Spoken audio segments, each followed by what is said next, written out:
You're welcome. And I must thank my learned senior Mr. C.S. Ranganathan, senior advocate practicing at Krishnagiri, who taught me what advocacy is. And I must thank Mr. M.R. Pradeep Kumar, senior advocate practicing at Krishnagiri, who taught me what law is. And I must thank Mr. Honorable Mr. Justice G.R. Swaminathan, who encouraged me in all aspects to conduct the program. And last but not least, I must thank Honorable Retired Justice Nagamuthu, who is my Manasika Guru. And let us go into the subject, sir.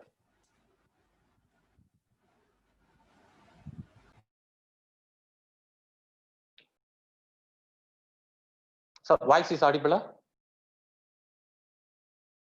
You are audible, sir. You are audible. You can proceed. Sir, which candidate is reading the provision, sir? Our admin has to read, sir. Who is that? She is ready. She is ready. She is ready. Very good evening, sir. First, madam, நீங்க section 3 படிங்களே.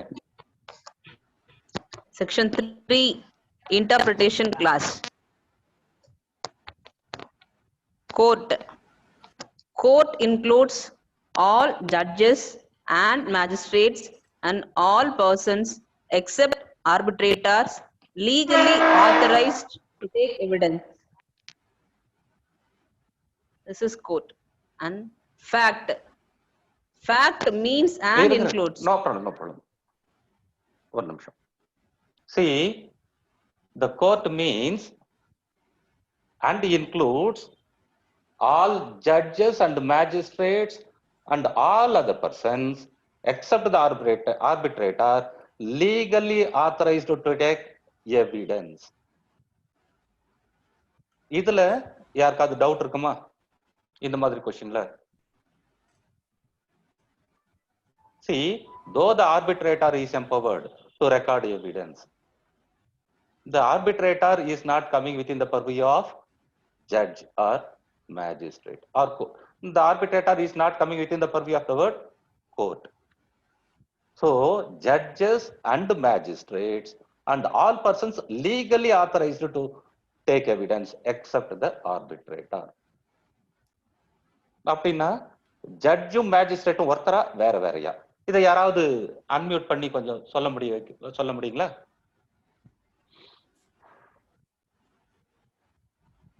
Anybody is please raise your hands. I will unmute.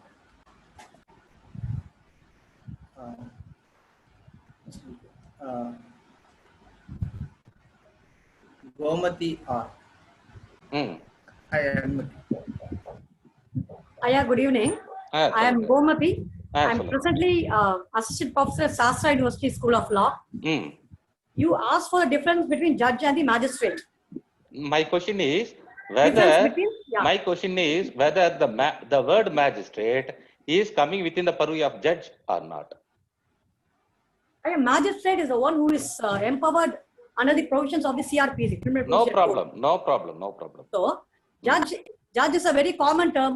Yeah, it includes it includes judicial officers. Of empowered. course, no doubt. See, yes or no. Say yes or no. Whether the magistrates, the word magistrate is coming within the purview of judge. Yes, Nia. Yes. அப்புறம் எதுக்கு section 3ல court மீனிங்க்கு judges all judges and magistrates ஏன் தனித்தனியா சொல்லி வச்சிருக்காங்க? The magistrates they might have the role play is something different. Yeah, the jurisdiction is something different. Yeah. Not at all. My question is very simple. Yes, Nia. The differentiation you are asking. Whether magistrates are judges or not? As per the General Clauses Act or if you go for the IPC, Indian Penal Code, they include magistrate as judges. The definition of IPC, magistrate includes all judges are coming in the ambit. அப்புறம் evidence ஆக்ட்ல all magistrates all judges மட்டும் போட்டுருக்கலாமே. Nature of the proceedings, nature of the proceedings is something different. Nature of proceedings. We are not going into the nature of the proceedings maintained by civil court or criminal court. Yes, yeah. So, as far as my understanding goes, judges, magistrate comes under the purview of judge only. When I take the recourse of the IPC, judges include magistrate also. If it is so, there is no necessity to mention that all judges and magistrates. அதனால தான் judges நீதிபதிகள் சொல்றாங்க, magistrates நடுவர்கள் சொல்றாங்க. நடுவர், yes, yeah. அதனால magistrates are the judicial officers, no doubt. But the magistrates are not coming within the purview of judges.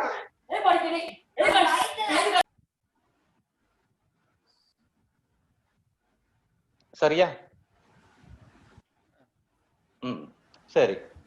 Next provision படிங்க. Unmute பண்ணிக்கோங்க நீங்க. மியூட் பண்ணிக்கோங்க. Ma'am, Yes, sir. Fact. Fact means and includes anything, state of things, or relation of things capable of being perceived by senses. சரியா? ஒரு நிமிஷம். Any fact means and includes. Means and includes anything, state of things, or relation of things being perceived by senses. Senses. இதுல ஏதாவது doubt இருக்கா? இதுல doubt இருக்கிறதுக்கு வாய்ப்பு இல்லை. அடுத்தது ஒண்ணு படிங்க. அதுலயே ஃபேக்ட்லியே any mental condition of which any person is conscious. Any mental condition of which a man is conscious is also a fact.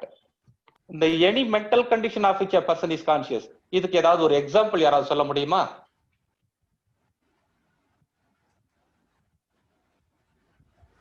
அவரு மிஸ்டர் தினேஷ் நாயர் இருக்காருங்களா, அவரு கிளிக் பண்ணுங்க. Dinesh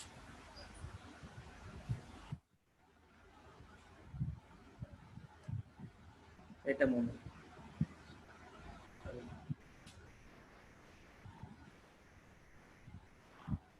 Sir, you can unmute.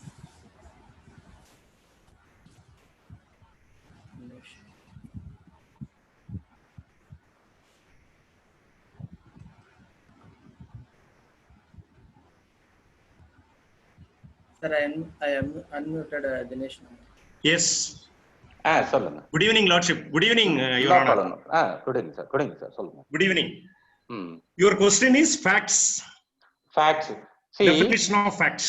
Can you say some example for the fact in respect of the mental condition of which a man is conscious? Yes, mental condition of a man. Mental condition of a man can be classified into certain things which is said. No. Things which is written. See, I'm not expecting any explanation to my question. Can you say an example? Yes. Can you say an example? Which can be seen through the five senses. See, that is why the first portion of the fact is anything, state of things, relation of things being perceived by senses. மனித புலன்களால் அறியக்கூடிய ஏதாவது ஒரு பொருள், பொருளின் தன்மை அல்லது பொருளின் தொடர்பு, இது சொல்லிட்டாங்க. சோ கண்ணு வந்து மனித புலனா இல்லையா? Yes, five senses. அத விட்டுடுங்க.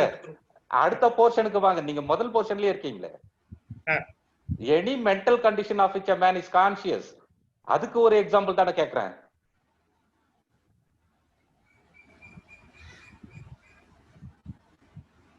Shall I answer it? Yes. Certain objects arranged in such a manner which can be seen through the eyes. For example, see, மனித கண் என்பது மனித புலனா இல்லையா? மனிததான். அவ்வளவுதான். அதுல பார்க்க முடியும், பார்த்து உணர முடியும். முடிஞ்சு போச்சு. நான் அந்த போர்ஷனுக்கே வரவே இல்லை. நான் மென்டல் கண்டிஷனை பத்தி பேசிக்கிட்டு இருக்கேன், நீங்க கண்ணால பாக்குறத பத்தி பேசிக்கிட்டு இருக்கீங்க.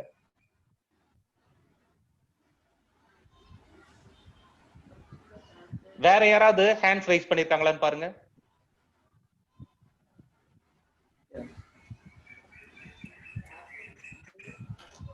நிறைய பேர் hand raise யாராவது ஒருத்தர் கிளிக் பண்ணுங்க. விஷ்ணு பிரியா அப்படின்னு ஒருத்தங்க பண்ணிருக்காங்க. கிளிக் பண்ணுங்க.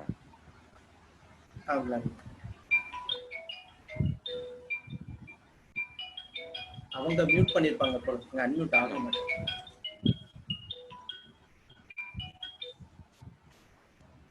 வேற யாராவது? மிஸ்டர் ஐயப்பன். No problem. யாரு ஹேண்ட் ரைஸ் பண்ணிருக்காங்களோ அவங்கள யாராவது ஒருத்தர் கிளிக் பண்ணுங்க. Sir mister Ayyappan B.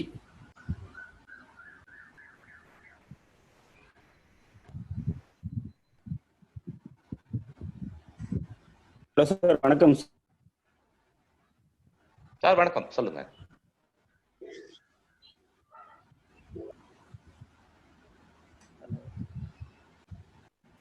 Sir. கேக்குதா?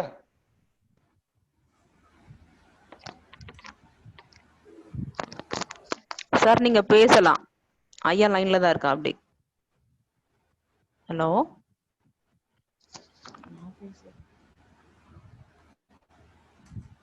மிஸ்டர் தினேஷ் நாயர், நீங்க மியூட் பண்ணிக்கோ. You can mute.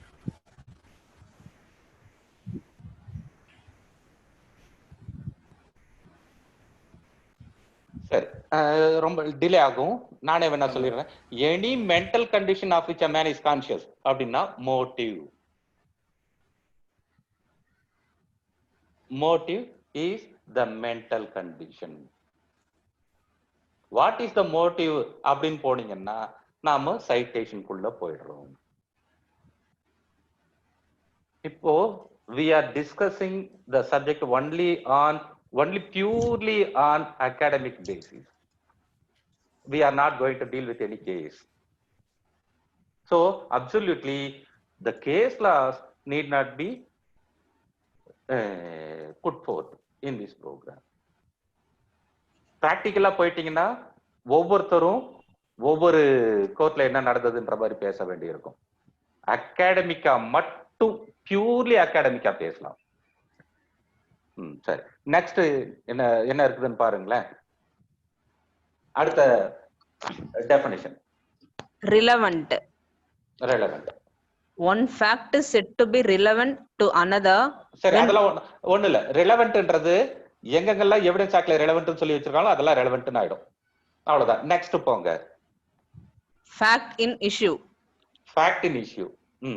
The expression fact in issue means and includes any fact from which either by itself or in connection with another facts the existence, non-existence, nature or extent to any right, liability or disability asserted or denied in any suit or proceedings necessarily follows. இப்படியே படிச்சுக்கிட்டு போயிட்டு இருந்தா நமக்கு புரியுமா? கொஞ்சம் comma full ஸ்டாப்க்கு impression கொடுத்து படிச்சு பாருங்களேன். Any fact either by itself or in connection with the other facts, the existence, non-existent, nature or extent of any right, liability or disability is asserted or denied in any suit or proceedings necessarily follows. ஏதோ second time படிக்கும் போது ஏதோ புரிஞ்ச மாதிரி தெரியும். See, fact in issueக்கும் relevant factக்கும் என்ன வித்தியாசம் யாராவது சொல்ல முடியுமா? ஹேண்ட்ஸ் ரைஸ் பண்ணவங்களை யாராவது ஒருத்தரை செலக்ட் பண்ணுங்களேன்.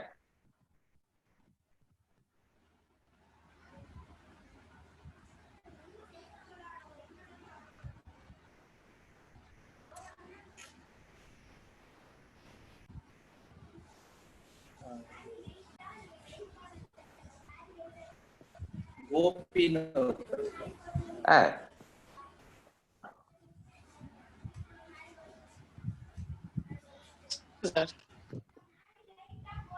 வணக்கம் சார். வணக்கம் சார் ஃபேக்டின் இஷ்யூன்றது டைரக்டா அந்த அக்கரன்ஸ்ல தொடர்புடைய பொருண்மைகள். சரி. ரிலவென்ட் ஃபேக்ட்ன்றது அத மெயினான அந்த ஆப்ஜெக்ட் அந்த ஒரு கிரைம் செய்யறதுக்கு அதுக்கு தேவையான மற்ற செயல்களை செய்யறது அது ஃபேக்டின் ரிலவென்ட். இப்படி வச்சுக்கலாம்.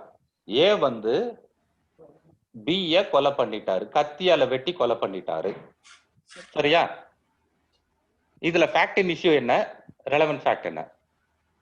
ஃபேக்டின் issue murder.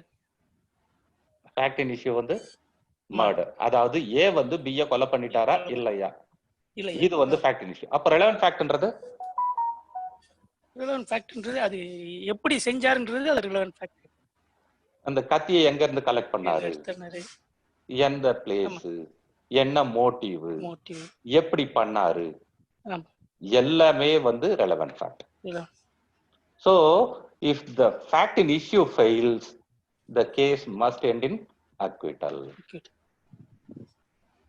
But if any of the relevant fact fails, the other aspects can be gone into. Correct?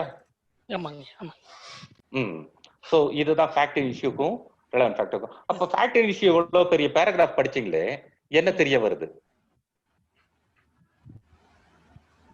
Any fact from which either by itself or in connection with the other facts, the existence, non-existence. இவ்வளவு தூரம் சொல்லிட்டு போடு. நான் கடைசியில in any suit or proceedings necessarily follows ன்னு போட்டிருக்கு இல்லையா? ஆமாங்க. அப்படின்னா என்ன அர்த்தம்? ஒரு சூட்லயோ இல்ல வேற ஒரு வழக்குலயோ நடவடிக்கையிலயோ தீர்மானிக்கப்பட வேண்டிய முக்கியமான பிரச்சனை அதுதான், ஃபேக்ட் இன் இஷ்யூ தான். அது எதை பொறுத்த வரைக்கும் இருக்கும்? the existence, non-existence, nature or extent of any right, liability or disability. இத பொறுத்த வரைக்கும் it must have been asserted or denied pertaining to a fact either by itself or in connection with the other fact. இப்படி இல்ல சொல்லிருக்காங்க. கரெக்டா? அப்போ fact in issue decide பண்ணிட்டால் எல்லாமே முடிஞ்சு போச்சு, வழக்கே முடிஞ்சு போச்சு. இதுதான் fact in issue. சரி, நெக்ஸ்ட் டெஃபினிஷன் சார் நீங்க மியூட் பண்ணிக்கோங்க. Thank you. Next document. Document means matter expressed or described upon any substances by means of letters, figures or marks, or by more than one of those means intended to be used or which may used for the purpose of recording that matter. This is document. இதுதான். இப்ப டாக்குமெண்ட்னா என்ன அப்படின்னா, any matter expressed or described upon any substance by means of letters, figures or marks used for the purpose of recording that matter. இவ்வளவுதான் document. அவரு ஒருத்தர் என்ன நினைக்கிறாரோ அதை record பண்றதுக்காக லெட்டர்ஸ், ஃபிகர்ஸ், மார்க்ஸ் இதன் மூலமா எக்ஸ்பிரஸ் பண்ணியிருந்தாலோ டிஸ்கிரைப் பண்ணியிருந்தாலோ இதுதான் டாக்குமெண்ட்.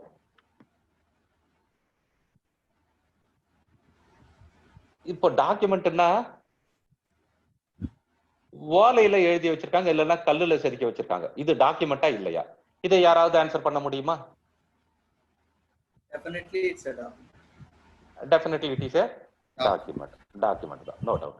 சரி, அடுத்த ஆஸ்பெக்ட்டுக்கு போங்க, அடுத்த டெஃபினிஷன் போங்க. Evidence. Evidence means and includes all statements. இந்த எவிடன்ஸ்க்கான டெஃபினிஷன் எல்லாருக்குமே தெரிஞ்சிருக்கும். டாக்குமெண்டரி எவிடன்ஸ்னா என்ன, ஓரல் எவிடன்ஸ்னா என்ன, நாம டெய்லி பார்த்துக்கிட்டு இருக்கோம். அடுத்ததுக்கு போங்க. அடுத்து proved, disproved, not proved. இதுதான், இது ஒரு பெரிய கான்செப்ட். அத படிங்க. Proved. A fact is said to be proved when other considering the matters before it, the court either believes it to exist or considers its existence so probable that a prudent man ought, under the circumstances of the particular case, to act upon the supposition that it exists. சரி, இப்படியே படிச்சாச்சு. Proved definition என்னன்றது பார்த்தாச்சு. இன்னும் கொஞ்சம் தெளிவா சொல்லணும்னாக்க, a fact is said to be proved when after considering the matter before it, if the court feels it to exist or considers its existence so probable that a prudent man ought to act on the supposition that it exists. இப்படியே பேசிக்கிட்டு இருந்தோம்னா ஏதோ news வாசிக்கிற மாதிரி தான் தெரியும். அதுல கொஞ்சம் கமா ஃபுல் ஸ்டாப்புக்கு கொஞ்சம் இம்ப்ரெஷன் கொடுங்க. A fact is said to be proved when after considering the matter before it. இது எல்லாமே புரிஞ்சிடுச்சு. கோர்ட்ல ஒரு கேஸ் இருக்குது, அதுல இருக்க பர்டிகுலர்ஸ் எல்லாமே பார்த்தாச்சு. கேஸ், அந்த கேஸ்ல இருக்கிறத புரிஞ்சிக்கணும்னா அந்த கோர்ட்டு என்ன மாதிரியான ஆளா இருக்கணும் அப்படின்னா கடைசியில போட்டிருப்பாங்க, இந்த ought to act prudent, that a prudent man ought to act ன்னு போட்டிருப்பாங்க. அந்த prudent man அப்படின்றதுக்கான விளக்கம் யாராவது கொடுக்க முடியுமா? சாதாரண மனிதன், அதாவது லீகல் நாலேஜ் இல்லாத ஒரு ஆர்டினரி லேமேன் என்ன வந்து ஆர்டினரி மேன் போட்டிருக்கலாம். அது ப்ரூடன்ட். ஆர்டினரி மேன் போட்டிருக்கலாம். ஏன் ஆர்டினரி ப்ரூடன்ட் மேன் போடுறாங்க? ப்ரூடன்ட் அப்படின்னா he having knowledge but there is no legal knowledge. the best of my இப்ப இல்ல லீகல் நாலேஜ் பத்தி அதுல சொல்லவே இல்ல. ஒரு சாதாரணமா ஒரு விஷயத்தை ஒருத்தன் அணுகும் போது சாதாரண அறிவாளியா இருந்து அந்த விஷயத்தை without applying judicial mind. Judicial மைண்டா இல்ல வேற ஏதாவது மைண்ட், அது மேட்டரே இல்ல. ஆர்டினரி ப்ரூடன்ட் மேன்னா என்ன அர்த்தம்னா, ஒரு விஷயம் அவன் கையில இருக்குது, அவன் வந்து அதை தீர்மானிக்கணும் அப்படின்னா அதை அப்ரோச் பண்றதுல ஆர்டினரி ப்ரூடன்ஸ் அவனுக்கு இருக்கணும். அந்த ப்ரூடன்ஸ், அப்படி ப்ரூடன்ட் மேன்னா என்ன அர்த்தம்? நீங்களே சொல்லிடுங்க. சாதாரண அறிவாளியா இருக்கணும். சாதாரண அறிவாளின்னா என்ன அர்த்தம்? இதுதான் மேட்டர். ஒரு கேஸ், நம்ம கிட்ட இருக்க கேஸ்ல ப்ரூவ்டா இல்லையா அப்படின்னு டிசைட் பண்றதுக்கு அவர் எப்படி அதை அணுகணும் அப்படின்னா, நம்ம கிட்ட ஒரு பைக் இருக்கு, இக்னிஷன் ஸ்டார்டர் போடுறோம், ஸ்டார்ட் ஆகல, என்ன பண்ணுவோம்? கிக் பண்ணுவோம். இப்போ அவரு மேனா, ஆர்டினரி மேனா, ப்ரூடன்ட் மேனா? ப்ரூடன்ட்டா? கிக் பண்ணாலே ப்ரூடன்ட்டா? இல்ல, ஏன்னா அவருக்கு வந்து இக்னிஷன் ஆகல அப்படின்னா அடுத்து வந்து கிக் பண்ணணும்ன்ற நாலேஜ். இதுக்கே ப்ரூடன்ட்னு சொல்லிட்டீங்களா? சரி, கிக் பண்றாரு, ஸ்டார்ட் ஆகல, அடுத்து என்ன பண்ணுவாரு?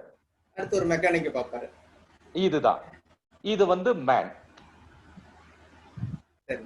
சரிங்களா? கிக் பண்றாரு, ஸ்டார்ட் ஆகல, அடுத்து வேற என்ன ப்ராப்ளமா இருக்க முடியும்? சோக் போட்டு அடிக்கிறாரு, அவரே செக் பண்ணி பாப்பாரு, மறுபடியும் சோக் போட்டு அடிக்கிறாரு. இந்த சோக் போட்டு அடிக்கிறது கொஞ்சம் சாதாரணமான மனிதனை விட கொஞ்சம் ஏதோ தெரியுதுன்னு அர்த்தம். சரி, சோக் போட்டு அடிக்கிறாரு. ஒருவேளை சோக்ல கார்பன், இந்த ஸ்பார்க் பிளக் எடுத்து கார்பன் அதிகமா படிச்சிருக்குன்னு பாக்குறாருன்னு வச்சுக்கோங்க. இப்போ அவரு ப்ரூடன்ட்டா இல்லையா? சாதாரண மனிதனை விட அந்த ஸ்பார்க் பிளக்ல கார்பன் ஃபார்ம் ஆயிருக்கான்னு பார்த்தாருன்னா அவர் வந்து ஆர்டினரி ப்ரூடன்ட். சாதாரண மனிதனை விட சாதாரண அறிவாளி, அந்த நிலைமையில போய் நிக்கிறார். அதுக்கப்புறமும் என்ன டிஃபெக்ட், அதுலயும் ஸ்பார்க் பிளக்கையும் சரி பண்ணி அப்பயும் போட்டு ஸ்டார்ட் ஆகல, அதுக்கப்புறம் உள்ள போய் வேற ஏதோ டிஃபெக்ட கண்டுபிடிச்சு ஸ்டார்ட் பண்ணாருன்னா எக்ஸ்பர்ட் ஆயிடுறாரு. அதனால as per section 3 of the Evidence Act, the court cannot be expected to be an expert, but the court is expected to be an ordinary prudent man. அப்போ இந்த பைக் ஸ்டார்ட் பண்றதுல ignition starter start ஆகல, kicker start ஆகல, choke போட்டு அடிக்கிறாரு, start ஆகல, இது எல்லாமே ஆர்டினரி மேன். இப்போ கொண்டு போய் மெக்கானிக் கிட்ட விட்டுட்டாருன்னா அவரு சாதாரண மனிதன். ஆனா கொஞ்சம் மைண்ட் அப்ளை பண்ணி ஸ்பார்க் பிளக்க கிளீன் பண்ணாருன்னா அவரு சாதாரண மனிதன்ல இருந்து சாதாரண அறிவாளி ஆயிடுறாரு. அந்த மாதிரியான பொசிஷன்ல இருந்துகிட்டு ஒரு கேஸ நம்ம கிட்ட கொண்டு வரும்போது சாதாரண அறிவுடன் அத பார்த்து அதுல matters when considering the matters before it, if the court feels it to exist அப்படின்னா சாதாரண அறிவுடன் அந்த கேஸ் அணுகும் போது இது நிரூபிக்கப்பட்டதாக தெரிய வந்தால் a fact is said to be proved. இவ்வளவு தானே?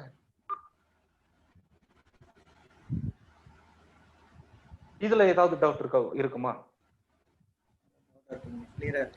நிச்சயமா.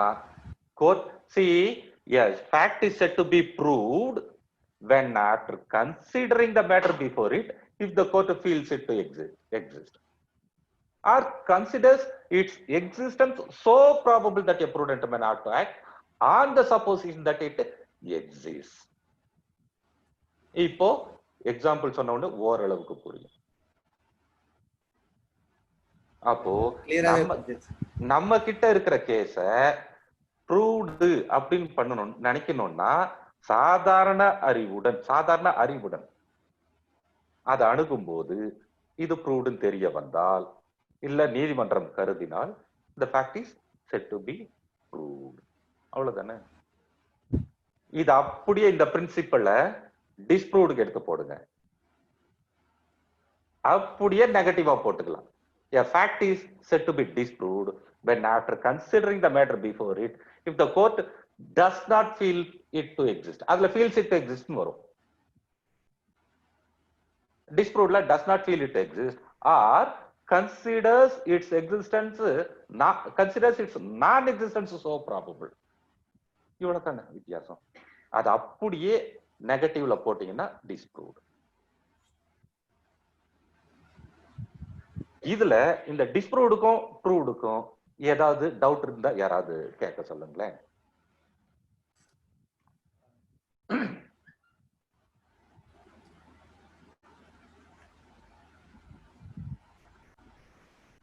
Any doubt?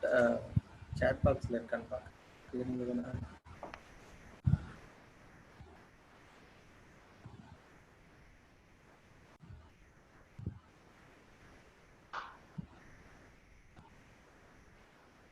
நிறைய பேர் ஹேண்ட் ரைஸ் பண்ணிருக்காங்க. யாராவது ஒருத்தர் மிஸ்டர் வேலு சீனிவாசன். வேலு சீனிவாசன்.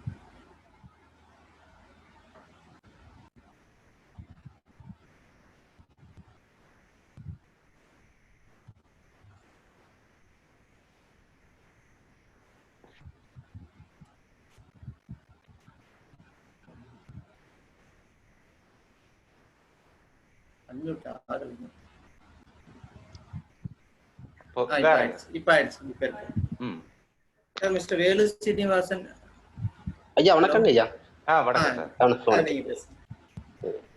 நீங்க ஹேண்ட் ரைஸ் பண்ணிருக்கீங்க. நீங்க இல்ல முன்னாடியே ஹேண்ட் ரைஸ் பண்ணது இப்போ உங்களை ஆக்டிவேட்டா இருக்குங்க ஐயா.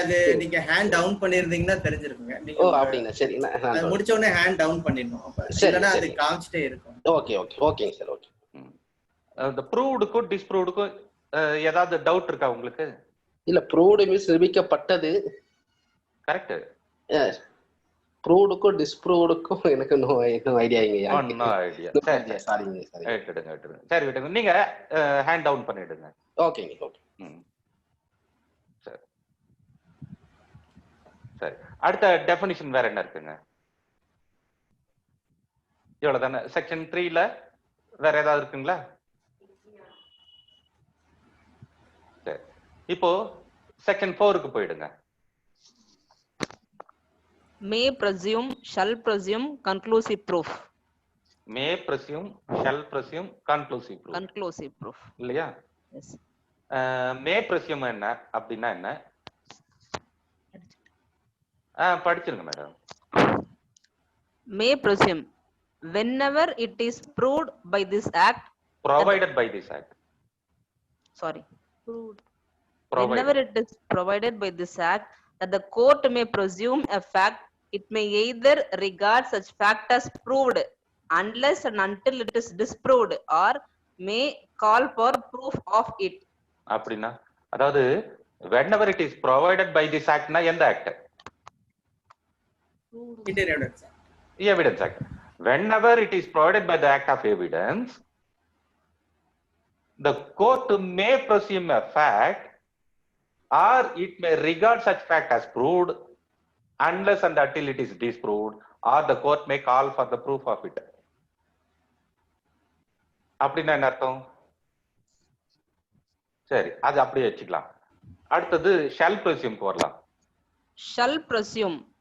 Whenever it is directed by this act that the court shall presume a fact, it shall regard such fact as proved unless and until it is disproved. Disproved. கரெக்டா? அதுக்கும் இதுக்கு என்ன வித்தியாசம் பாருங்க. அங்க whenever it is provided by this act வரும்.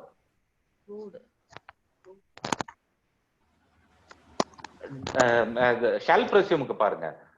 may presumeல whenever it is provided by this act வரும். Proved by this act.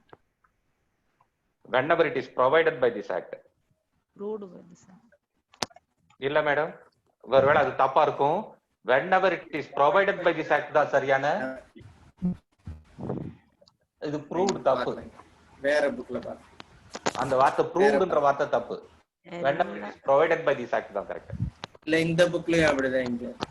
அப்படிதான் தப்பு.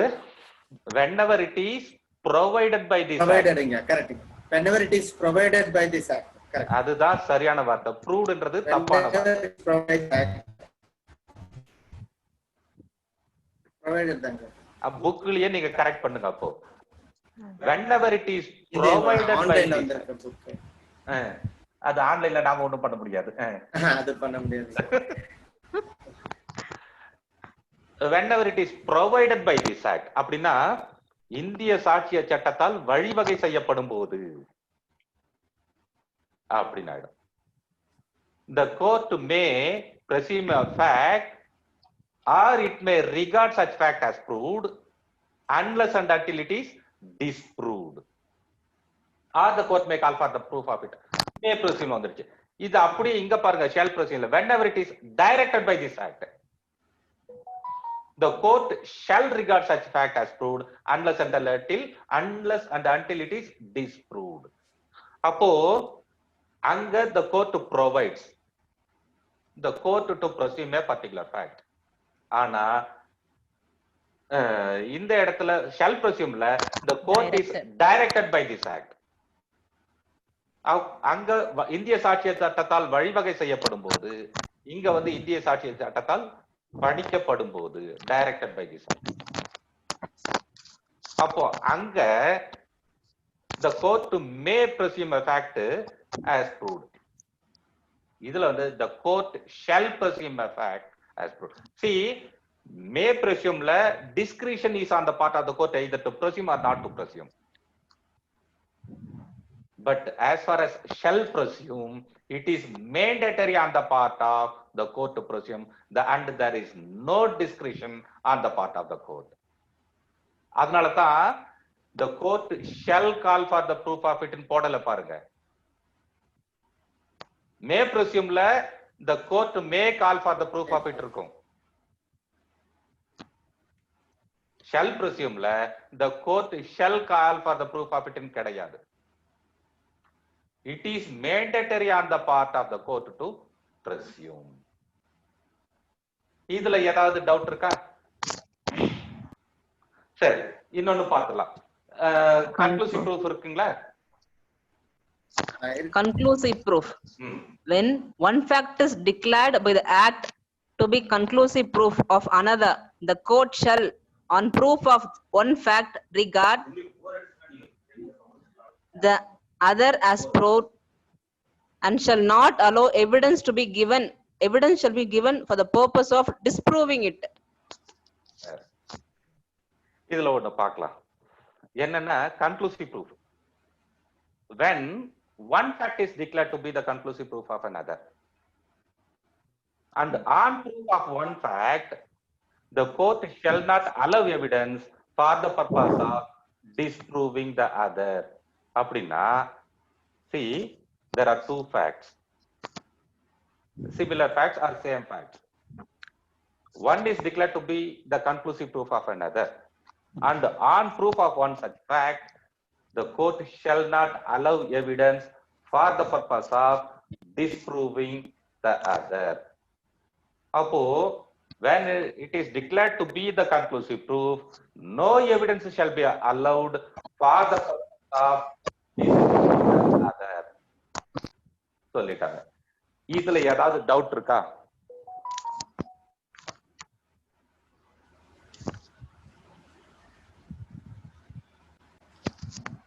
இதுல யாராவது டவுட் இருந்தா hand raise case any doubt chat பாக்ஸ்லயும் போடலாம், ஹேண்ட் ரைஸ் பண்ணாலும்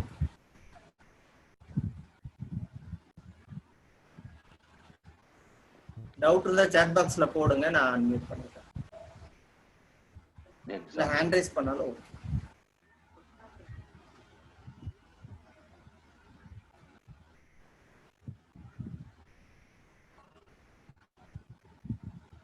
யாரு ரெண்டு பேர் ஹேண்ட் ரைஸ் பண்ணிருக்காங்க. மணிகண்ட குமார்னு ஒருத்தர் இருக்காரு. அவரே போடுங்க. மணிகண்ட குமார்.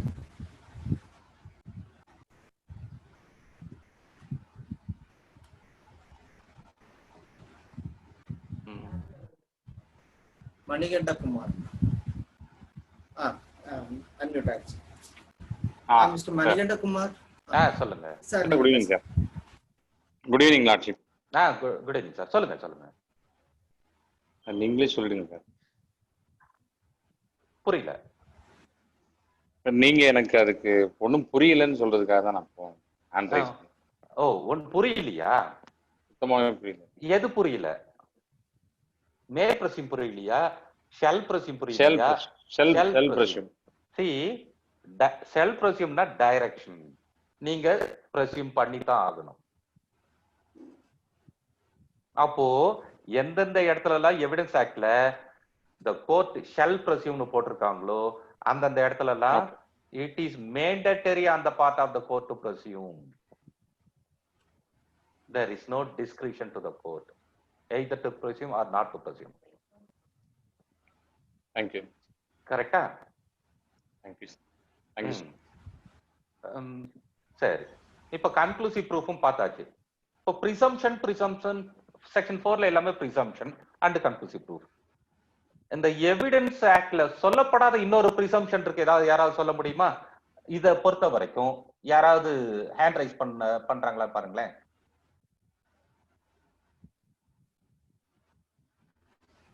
இது ஏற்கனவே ஹேண்ட் ரைஸ் பண்ணவங்க தான் இங்க இருக்காங்க. சரி, யாராவது ஒருத்தர் மட்டும் இப்ப புதுசா ஒருத்தர் ஹேண்ட் ரைஸ் பண்ணிருக்காரு. அவர் வெறும் அட்வொகேட்னு போட்டிருக்காரு, நேம் போட பேரை மறைக்கிறாரா? அன்மியூட் பண்ணிட்டேன் சார். நீங்க பேசலாம். அட்வொகேட் நேம் கொடுத்துருக்கீங்க. ஹலோ, எஸ் கேக்குதுங்களா?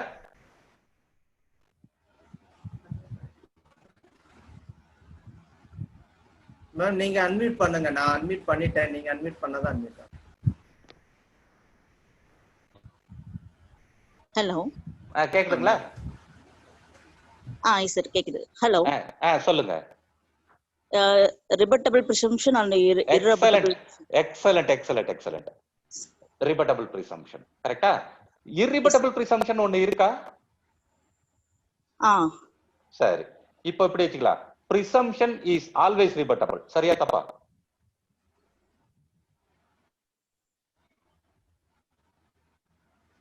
ஹலோ, கேக்குதுங்களா? சார் கேக்குது. presumption is always rebuttable. சரியா தப்பா? Yes sir. எஸ். சரி, அப்புறம் எப்படி irrebuttable presumption ஒன்னு வரும்? Conclusive proof is equal to irrebuttable presumption. When it is conclusive proof, it can never be termed as presumption. It is the conclusive proof. சரிங்களா? It cannot be termed as presumption. Apo, what is the when the presumption is always rebuttable, then what is the difference between presumption and rebuttable presumption? Rebuttable or irrebuttable? Sir? There is no irrebuttable presumption at all. Yes, sir. Presumption அப்படினாலே rebuttable தான். அப்போ presumptionக்கு rebuttable presumptionக்கு என்ன வித்தியாசம்? ஏதாவது citations இருக்காங்க sir இது ஓரியன்டடா? Section 112 of Evidence Act படிச்சு பாருங்களேன். Yes, sir.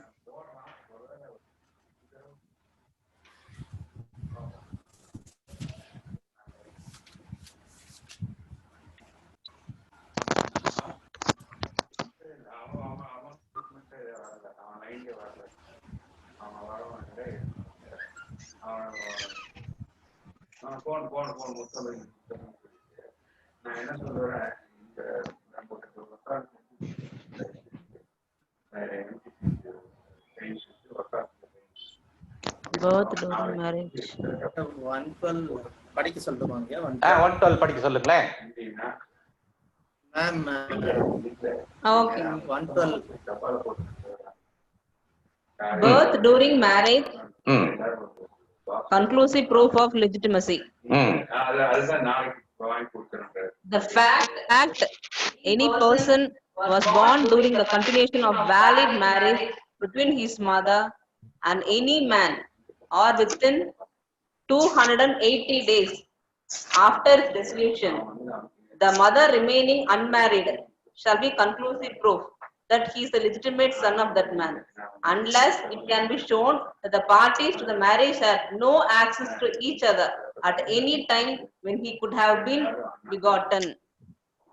So இங்க provisionோட அர்த்தத்துக்குள்ள போக வேண்டாம்.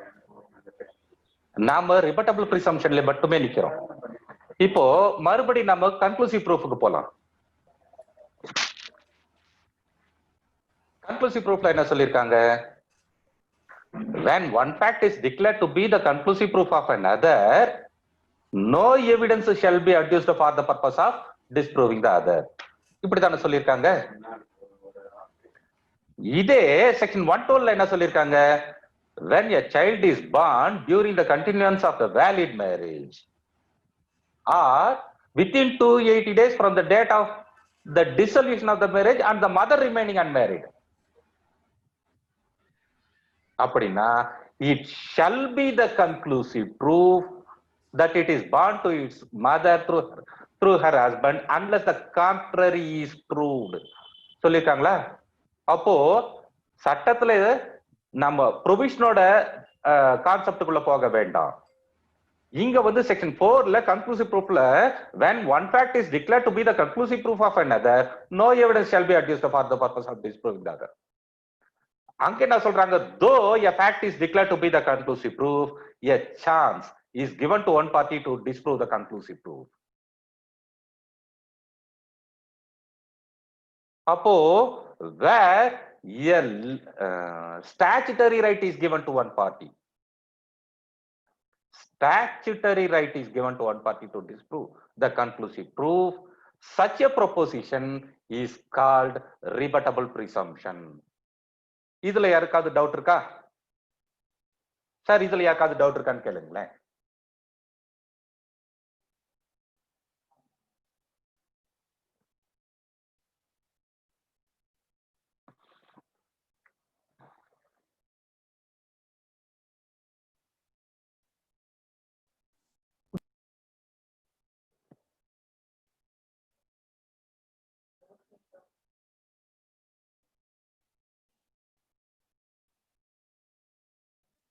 Hello, good evening, sir. Good evening sir, சொல்லுங்க. Sir, this section 112, sir, it is conclusive proof, right? 112 of the Evidence Act is a conclusive proof. 112 is the conclusive proof. But after the dissolution of marriage, this girl is connected with some other man. See, that is why I said we need not go into the concept of section 112. That will be looked into later. My question is, What is Rebuttable. conclusive proof? What is conclusive proof? What is conclusive proof? When one fact is declared to be the conclusive proof, Yes, sir. no evidence shall be adduced for the purpose of disproving the other, as per section 4 of Evidence Act. Is it not? Yes, But in section 112 of Evidence Act, a fact is declared to be the conclusive proof, but a statutory right is given to one party to disprove the conclusive proof. See, as per section 4, conclusive proof cannot be disproved. As per section 112, conclusive proof can be disproved.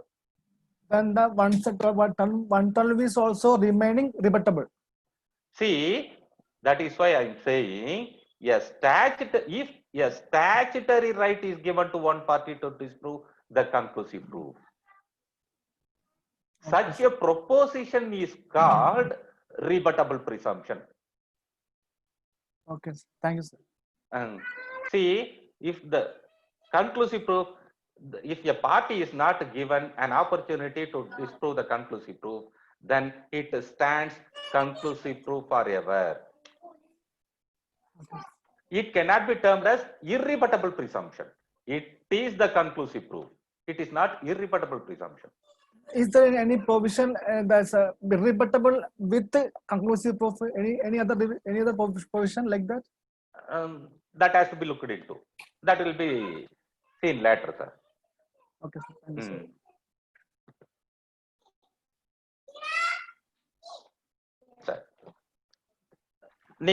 Sir, sir, you put on your mic, sir. Put off your mic. Sir, இப்போ நான் ஒரு question கேட்கிறேன். கோர்ட்ல சீனியர்கள்லாம் கேள்வி கேட்கும்போது இன்னொரு opponent வந்து இல்ல இந்த கொஸ்டினுக்கு எப்படி ரெலவன்ஸ் இருக்கு, இந்த கேஸுக்கும் இந்த கேள்விக்கு என்ன சம்பந்தம் இருக்கு, இப்படி எல்லாம் பேசியிருக்காங்களா இல்லையா? பேசியிருக்காங்க. நம்ம சீனியர் பேசுறாங்க, அதனால நாமளும் எந்திரிச்சு அப்ஜெக்ட் பண்றோம். நோ, இதெல்லாம் வந்து கேட்க கூடாது அப்படின்னு சொல்லிட்டு இதுக்கான ப்ரொவிஷன் எங்க இருக்கு? செக்ஷன் 5. செக்ஷன் 5 படிக்க சொல்லுங்களேன்.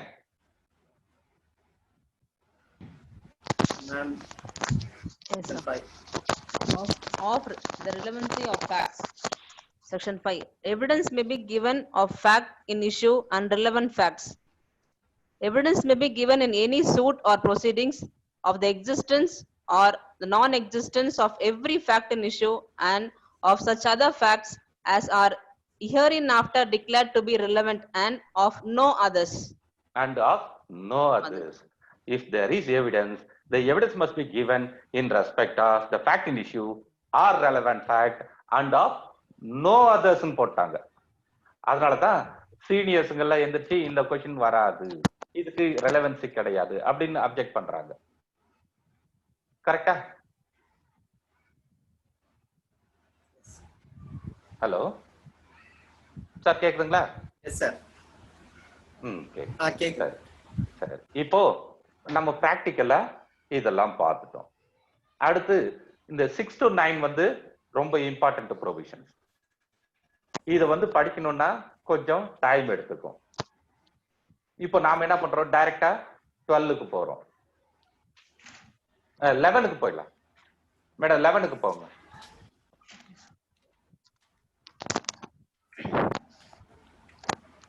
When fact not otherwise relevant become relevant. Fact not otherwise relevant are relevant if they are inconsistent with any fact in issue or relevant fact. If by themselves or in connection with other fact they make the existence or non-existence of any fact in issue or relevant fact highly probable or improbable. இதுக்கு என்ன அர்த்தம்? இதுக்கு யாராவது இது என்ன base பண்ணி இருக்கு இந்த ப்ரொவிஷன் அப்படின்றத யாராவது சொல்ல முடியுமா?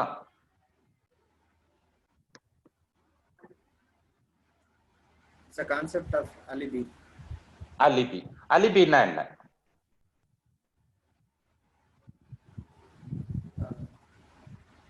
அலிபிக்கும் செக்ஷன் 11க்கும் என்ன சம்பந்தம்?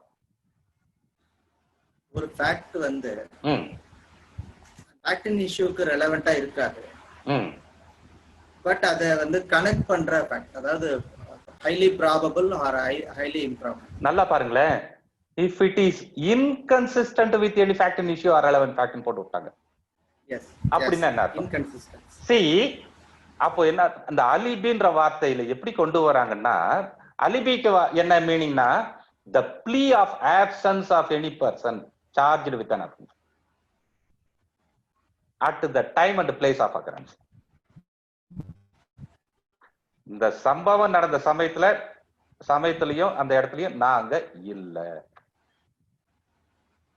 அப்போ இந்த தர்மபுரியில ஒரு சம்பவம் நடக்குது, ஒரு குற்றம் நடக்குது, நான் மெட்ராஸ்ல இருந்தேன். ஏ வந்து பிஏ கொலை பண்ணிட்டான், ஏ வந்து தர்மபுரியில இந்த இடத்துல பஸ் ஸ்டாண்ட்ல கொலை பண்ணிட்டான் பிஏ. அப்போ ஏ என்ன சொல்றான், நான் மெட்ராஸ்ல இருந்தேன், தர்மபுரியில மர்டர் பண்ணி இருந்தால் நான் மெட்ராஸ்ல இருக்கவன் எப்படி இதை வந்து பண்ண முடியும்? plea of absence of the accused in the place and at the time of occurrence. நான் அப்போ சம்பவம் நடந்த நேரத்துல அந்த இடத்துல நான் இல்ல. அப்போ இவன் மெட்ராஸ்ல இருந்தானா இல்லையான்றது இந்த கேஸ்ல டிசைட் பண்ண முடியாது. இவன் கொலை பண்ணி இருக்கிறானா இல்லையான்றதுதான் ஃபேக்ட் இன் இஷ்யூ. ஆனா இவன் மெட்ராஸ்ல இருந்தான்றது எஸ்டாப்ளிஷ் ஆயிடுச்சுன்னா இன்கன்சிஸ்டன்சி வந்துடும் ஃபேக்ட் இன் இஷ்யூக்கு. அப்போ ரெலவெண்ட் ஆயிடும். when fact not otherwise relevant become relevant. அப்படின்னா if it is inconsistent with any fact in issue or relevant fact, it is என்ன ஆயிடும், ரெலவெண்ட் ஆயிடும். இவ்வளவு தானே. இதுல ஏதாவது உங்களுக்கு டவுட் இருக்கா?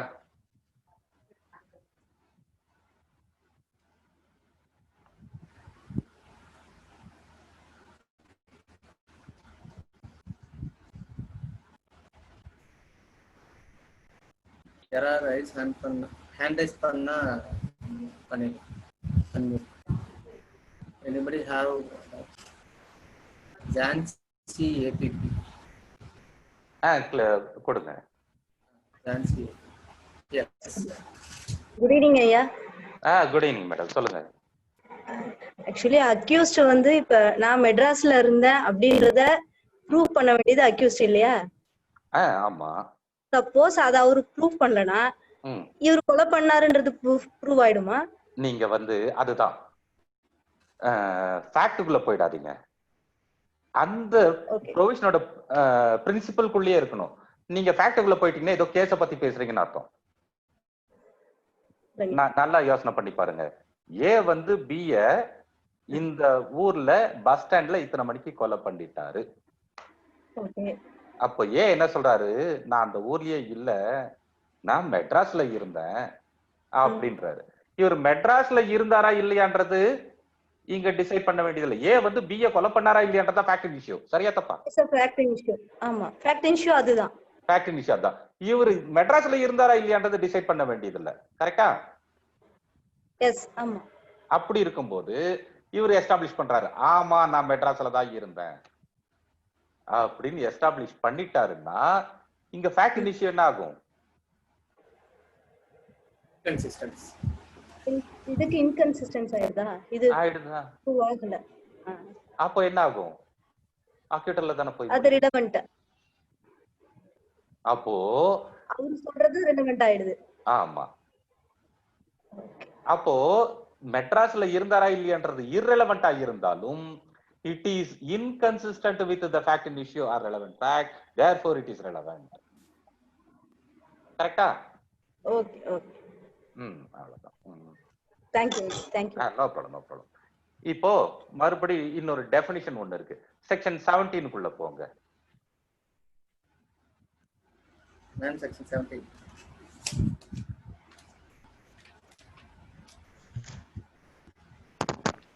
Admission defined.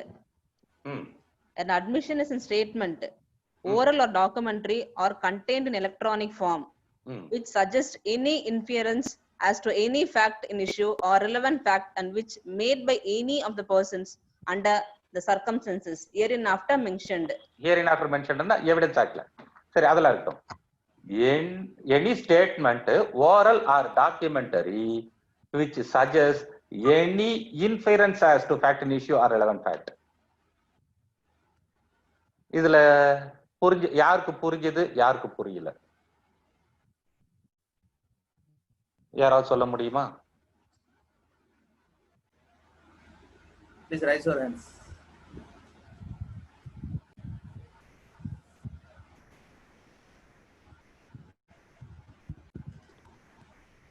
யாரும் hand raise பண்ணல.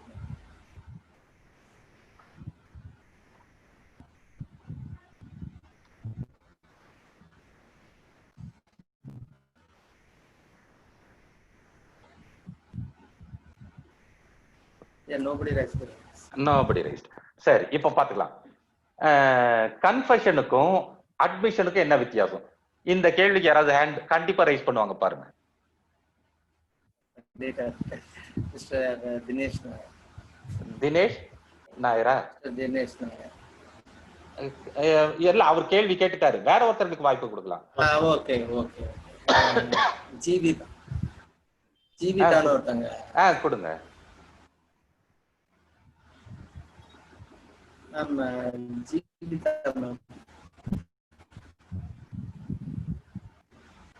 Hello. Jeevitha ma'am. Sir, confession self incrimination. சரி. ஆனா அட்மிஷன்ங்கிறது எனி ஃபேக்ட் அட்மிட் பண்றது. அது விட்னஸாவும் இருக்கலாம், பார்ட்டி டு தி கேஸாவும் இருக்கலாம். டெஃபினிஷன்ல எனி பர்சன் வந்திருக்கு. எதனோட டெஃபினிஷன்ல? அட்மிஷனோட டெஃபினிஷன்ல எனி பர்சன். சரி இப்ப அட்மிஷனை படிங்க. Yes. An admission is a statement, oral or a documentary, made by an electronic form, which suggests any inference as to any fact and issue or relevant fact. Yes. இப்படி தான போட்டுருக்காங்க. Yes. அப்படின்னா என்ன அர்த்தம்? ஒரு கேஸ தீர்மானிக்க வேண்டிய क्वेश्चन ஒன்னு இருக்குது பாருங்க. which suggests any fact, any inference as to any fact and issue or relevant fact இருக்கணும். Yes. ஒரு கேஸ முடிக்க வேண்டிய கேள்வி ஒன்னு இருக்கும் இல்லையா? அந்த கேள்விக்கான பதில கொடுக்கிற மாதிரி இருக்கணும். ஏ வந்து பிய கொலை பண்ணிட்டாரா இல்லையா அப்படின்றதுக்கு பதில் அங்க ஆமா நான் கொலை பண்ணிட்டேன்னு சொல்லி இருந்தாருன்னா அது அட்மிஷன். சரியா தப்பா?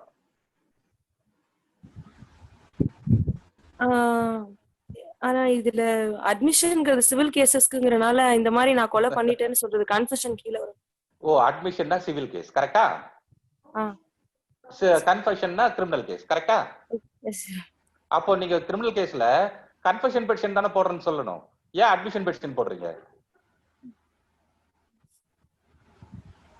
சரியா தப்பா? ஏன் அட்மிஷன் பெட்டிஷன்? சிவில் கேஸ்ல தான அட்மிஷன் இருக்கு, கிரிமினல் கேஸ்ல தான் அட்மிஷன் இல்லையே. ஏன் அட்மிஷன் பெட்டிஷன் போடுறீங்க? ஆனா இங்க டெஃபினிஷன்ல 17ங்கிறது வந்து ஸ்பெசிஃபிக்கா டினோட் பண்றது சிவில்ல தான். அப்படியே போட்டுருக்காங்க section 17ல. which suggests any inference as to any fact and issue or relevant fact அப்படில போட்டுருக்காங்க. இதுல கிரிமினல் கேஸ்ல சிவில் கேஸ்ல நீங்க போட்டுருக்காங்க. அப்போ நீங்க சொல்றத பார்த்தா அது வந்து சிவில் கேஸ்ல தான். ஃபேக்ட் அண்ட் இஷ்யூனா சிவில் கேஸ்ல வரும், ரெலவென்ட் ஃபேக்ட்னா கிரிமினல் கேஸ்ல வருமா? இல்ல நான் அதுக்காக தான் சொன்னேங்க. அக்யூஸ்ட் வந்து தன்னை செல்ஃப் இன்கிரிமினேட் பண்ணிக்கிறது மட்டும் கன்ஃபெஷன். அத தவிர any statement made by any person or a witness is admission. அப்படி சொல்றீங்களா? Yes sir. அப்போ சரி நீங்க கன்ஃபெஷன் பெட்டிஷன் போடுறீங்களா அட்மிஷன் பெட்டிஷன் போடுறீங்களா கிரிமினல் கேஸ்ல? Admission petition. ஏன் கன்ஃபெஷன் பெட்டிஷன் தானே சொல்லணும்? ஏன் அட்மிஷன் பெட்டிஷன் சொல்றீங்க? So any admission. அட்மிஷன் அப்போ கன்ஃபெஷனுக்கும் அட்மிஷனுக்கும் எங்கேயோ டிஃபரன்ஸ் இருக்குது. சிவில் கேஸா கிரிமினல் கேஸான்றது கிடையாது. எங்க டிஃபரன்ஸ் இருக்கு? வேற யாராவது சார் இந்த இந்த ஆஸ்பெக்ட்ல மட்டும் இன்னொருத்தருக்கு யாராவது வாய்ப்பு கொடுங்களேன், தெளிவா சொல்றவங்க யாராவது பார்க்கலாம். மிஸ்டர் லோகேஸ்வரன். கொடுங்க. ஹலோ சொல்லுங்க சார். Mister Lokesh sir. வணக்கம் சார். நான் சென்னையில இருந்து லோகேஸ்வரன் சொல்லுங்க பேசுறேன் சார். சார் அட்மிஷன் வந்து பொதுவா எந்த ஸ்டேட்மெண்ட்டையும் கோர்ட்ல சமர்ப்பிக்கும் போது சொல்லக்கூடிய ஒரு கான்செப்ட். கன்ஃபர்ஷன் வந்து கன்ஃபர்ஷன்ங்கிறது தனக்கு எதிராகவே சாட்சி சொல்றது வந்து கன்ஃபர்ஷன் ஸ்டேட்மெண்ட். சாட்சியே சொல்றதா? சாட்சி இல்ல, அதாவது வாக்குமூலம் அது மாதிரி சொல்லலாம். சரி, வாக்குமூலம் கொடுக்கறதுன்னு சொல்லலாம். கரெக்டா? ஆமாங்க சார். கன்ஃபர்ஷன். அட்மிஷன்ன்றது அட்மிஷன்ங்கிறது ஜெனரலா எந்த ஃபேக்ட வந்து ஃபேக்டின் இஷ்யூ பத்தி எதை பத்தி வேணா சொல்றது வந்து அட்மிஷன்ல வரும். அட்மிஷன். சரி, இப்போ ஏ வந்து பிஏ கொலை பண்ணிட்டாரு. இதுல ஃபேக்டின் இஷ்யூ என்ன? ஏ வந்து பிஏ கொலை பண்ணிட்டாரு, இதுதான் கேஸ். ஓகே. இதுல ஃபேக்டின் இஷ்யூ என்ன? ஏ வந்து பிஏ கொண்டிருக்காரா? நான் சொல்றேன் கொண்டிருக்காரா, இதுதான் வந்து ஃபேக்டின் இஷ்யூ. ஆமா. கரெக்டா? ஆமா சார். அப்போ நீங்க என்ன சொல்றீங்க? ஆமா, நான் தான் கொலை பண்ணனும்னு ஒத்துக்கிட்டா இது வந்து அட்மிஷன். ஆமா, அதான் கன்ஃபெஷன். ஆமா, அதான் கன்ஃபெஷன். இது நீங்க சொல்றது வந்து இது வந்து கன்ஃபெஷன். சரியா? ஆமாங்க சார். அப்ப அட்மிஷன் என்ன? அட்மிஷன் வந்து அந்த ஃபேக்டின் இஷ்யூ பத்தி வேற ஏதாவது தகவல் சொல்லும்போது அது அட்மிஷனா? ஆமா. தவறு. ஜெனரலா but all admission are not confession, but all confession are admission அப்படி சொல்லலாம். கரெக்ட்டா? அப்போ ரெட்ராக்டட் கன்ஃபெஷன் என்னது சார்? புரியல. ரெட்ராக்டட் கன்ஃபெஷன் அப்படினா என்ன? Retracted confession, sorry sir, no idea. அதுதான். சோ கன்ஃபெஷனுக்கும் அட்மிஷனுக்கும் எங்கேயோ பிரச்சனை இருக்குது. கன்ஃபெஷன் வேற, அட்மிஷன் வேற. இந்த டிஃபரன்ஸை எங்க கண்டுபிடிக்கிறது அப்படின்னு பார்த்தா அந்த ரெட்ராக்டட் கன்ஃபெஷன்ற வார்த்தைக்குள்ளேயே அட்மிஷனுக்கும் கன்ஃபெஷனுக்கும் வித்தியாசம் தெரிஞ்சு போயிடும். ரெட்ராக்டட் கன்ஃபெஷன் என்ன? prior to the trial the accused would have admitted that he has committed the offense, and at the time of trial he would have repudiated. That is called retracted confession.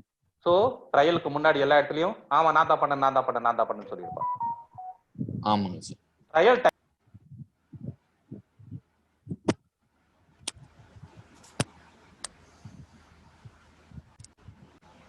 Sir audio கேட்கல sir. Audio உங்களுக்கு mute ஆயிடுச்சுங்க. Mute ஆயிடுச்சு உங்களுக்கு. இப்ப கேக்குதுங்களா? இப்போ கேக்குது sir. இப்போ கேக்குது சார். ட்ரையலுக்கு முன்னாடி எங்க கேஸ நான் தான் குற்றம் பண்ணேன்னு ஒத்துக்கிட்டா இது வந்து கன்ஃபெஷன். ஆமா. ட்ரையல் டைம்ல ஒத்துக்கிட்டா இது பேரு அட்மிஷன். சரியா தப்பா? இல்ல, ட்ரையலுக்கு முன்னாடி என்ன சொல்றீங்க? புரியல. ட்ரையலுக்கு முன்னாடி நான் தான் குற்றம் பண்ணேன் அப்படின்னா அது ஜுடிஷியல் எக்ஸ்ட்ரா ஜுடிஷியல் கன்ஃபெஷனா பிரியுதுல. இப்ப நீங்க இன்னொரு ஆஸ்பெக்ட்க்கு போயிட்டீங்க. கன்ஃபெஷன் எத்தனை டைப்ஸ் இருக்குன்னு கேட்கிற மாதிரி போயிடுச்சு. சரியா? ஒரு இடத்துல நின்னா கரெக்டா அதே இடத்துல நிக்கணும். ஆமா சார். சரியா? நான் கன்ஃபெஷன்ல எத்தனை டைப்ஸ் இருக்குன்னு நான் கேட்கவே இல்லை. கன்ஃபெஷனுக்கும் அட்மிஷனுக்கும் என்ன வித்தியாசம்ன்றதுதான் நான் கேட்கிறேன். சரிங்க சார். கன்ஃபெஷன்னா ட்ரையல் டைமுக்கு முன்னாடி ஆமா நான் இந்த குற்றத்தை பண்ணேன் அப்படின்னு சொல்லி இருந்தால் அது வந்து கன்ஃபெஷன். சரிங்க சார். ட்ரையல்ல ஒத்துக்கிட்டா அது அட்மிஷன். சரியா? Yes sir. அப்போ இப்படி வச்சுக்கலாம். கன்ஃபெஷனை பேஸ் பண்ணிக்கிட்டு கன்விக்ஷன் கொடுக்க முடியுமா? முடியாதா? முடியாது சார். முடியாது. அட்மிஷனை பேஸ் பண்ணிட்டு நம்ம கன்விக்ஷன் கொடுக்கலாம். இதுதான் main difference. Prior to trial வரும்போது அது கன்ஃபெஷன். அந்த கன்ஃபெஷன் இப்ப வரலாம் டைப்ஸ் ஆஃப் கன்ஃபெஷனுக்கு. Okay okay. ஜுடிஷியல் கன்ஃபெஷனுக்கும் எக்ஸ்ட்ரா ஜுடிஷியல் கன்ஃபெஷனுக்கும் என்ன வித்தியாசம்? இந்த क्वेश्चन இன்னொருத்தருக்கு பாஸ் ஆகட்டும். சார் இந்த क्वेश्चन இன்னொருத்தருக்கு பாஸ் ஆகட்டுங்க. ஓகே.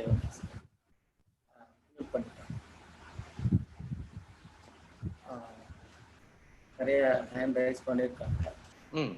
யாராவது ஒருத்தருக்கு பண்ணுங்க. அட்வொகேட் மகாராஜா கொடுங்க. வேற ஒருத்தருக்கு அன்மியூட் ஆயிடுச்சுங்க. டிஃபென்ஸ்னு ஒருத்தர் கொடுத்திருக்காரு பேரு. கொடுங்க. அவருக்கு அன்மியூட் ஆயிடுச்சு. பேரை சொல்லப்பா. சார் நீங்க பேசலாம். டிஃபென்ஸ்னு கொடுத்திருக்காரு. சார் சவுண்ட் கம்மியா வருது. சவுண்ட் ரொம்ப லோவா இருக்கு. நீங்க ஹெட்போன் எடுத்துட்டு பேசுங்களேன். சார் கேக்குதா? சொல்லுங்க. சார் எக்ஸ்ட்ரா ஜுடிஷியல் கன்ஃபெஷன்னா ஏதாச்சும் ஒரு கவர்மெண்ட் அத்தாரிட்டி அது மாதிரி ஏதாச்சும் ஒரு அத்தாரிட்டிட்ட வந்து கன்ஃபெஷன் பண்றது வந்து கொடுத்து எக்ஸ்ட்ரா ஜுடிஷியலா? சரி. ஜுடிஷியல் கன்ஃபெஷன்னா ஜுடிஷியல் கன்ஃபெஷனா கோர்ட்ல வந்து அவங்கள கன்ஃபெஸ் பண்றது ஜுடிஷியல் கன்ஃபெஷன். கரெக்ட். சரியா? இப்போ கோர்ட்ல கொடுத்தா ஜுடிஷியல் கன்ஃபெஷன், கோர்ட்டை தவிர வெளியில எங்கேயாவது கொடுத்தாங்கன்னா எக்ஸ்ட்ரா ஜுடிஷியல் கன்ஃபெஷன். அப்படியா? Yes sir. Example police officer வர போதா அதான் சொல்லியாச்சே. நீங்க தான் கோர்ட்ல கொடுத்தீங்கன்னா ஜுடிஷியல் கன்ஃபெஷன், கோர்ட்டை தவிர வேற எங்க கொடுத்தாலும் எக்ஸ்ட்ரா ஜுடிஷியல் கன்ஃபெஷன். சரியா தப்பா? கரெக்டா? இப்ப நான் கேக்குறேன், ஒரு சப் ஜட்ஜி கிட்டயோ ஒரு டிஸ்ட்ரிக்ட் ஜட்ஜி கிட்டயோ முன்சிப் கிட்டயோ கொடுக்குறாங்க ஒரு கன்ஃபெஷன். இது ஜுடிஷியல் கன்ஃபெஷனா extra judicial confession? Judicial confession sir. Judicial கன்ஃபெஷனா? இது எத்தனை பேர் சரின்னு சொல்றாங்கன்னு தெரியலையே.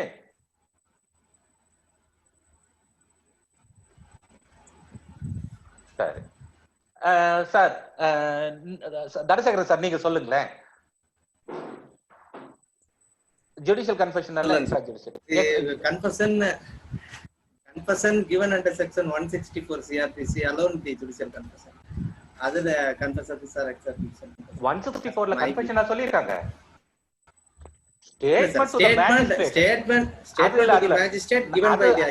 அதுக்கு போகவே போக வேண்டாம். நாம எவிடன்ஸ் ஆக்ட்ல மட்டும் நின்னுக்கலாம். கன்ஃபெஷன் ஜுடிஷியல் கன்ஃபெஷனுக்கு எக்ஸ்ட்ரா ஜுடிஷியல் கன்ஃபெஷனுக்கு என்ன வித்தியாசம்? As per my view, confession given for sub judge or district judge is also a judicial confession. கிடையாது. கிடையவே கிடையாது. Confession given to the judicial magistrate alone is the judicial confession. Yes, sir. But the confession given elsewhere than before the magistrate அப்படின்னா extra judicial confession. Okay sir, thank you sir. No problem. இப்போ நம்ம admission என்னன்னு தெரிஞ்சு போச்சு, confession என்னன்னு தெரிஞ்சு போச்சு. ரெண்டுத்துக்கும் எங்கேயோ வித்தியாசம் இருக்குதுன்னு. சரி, இப்போ செக்ஷன் 25 படிக்கும் சார். செக்ஷன் 25 யாராவது படிக்க சொல்லுங்களேன். செக்ஷன் 25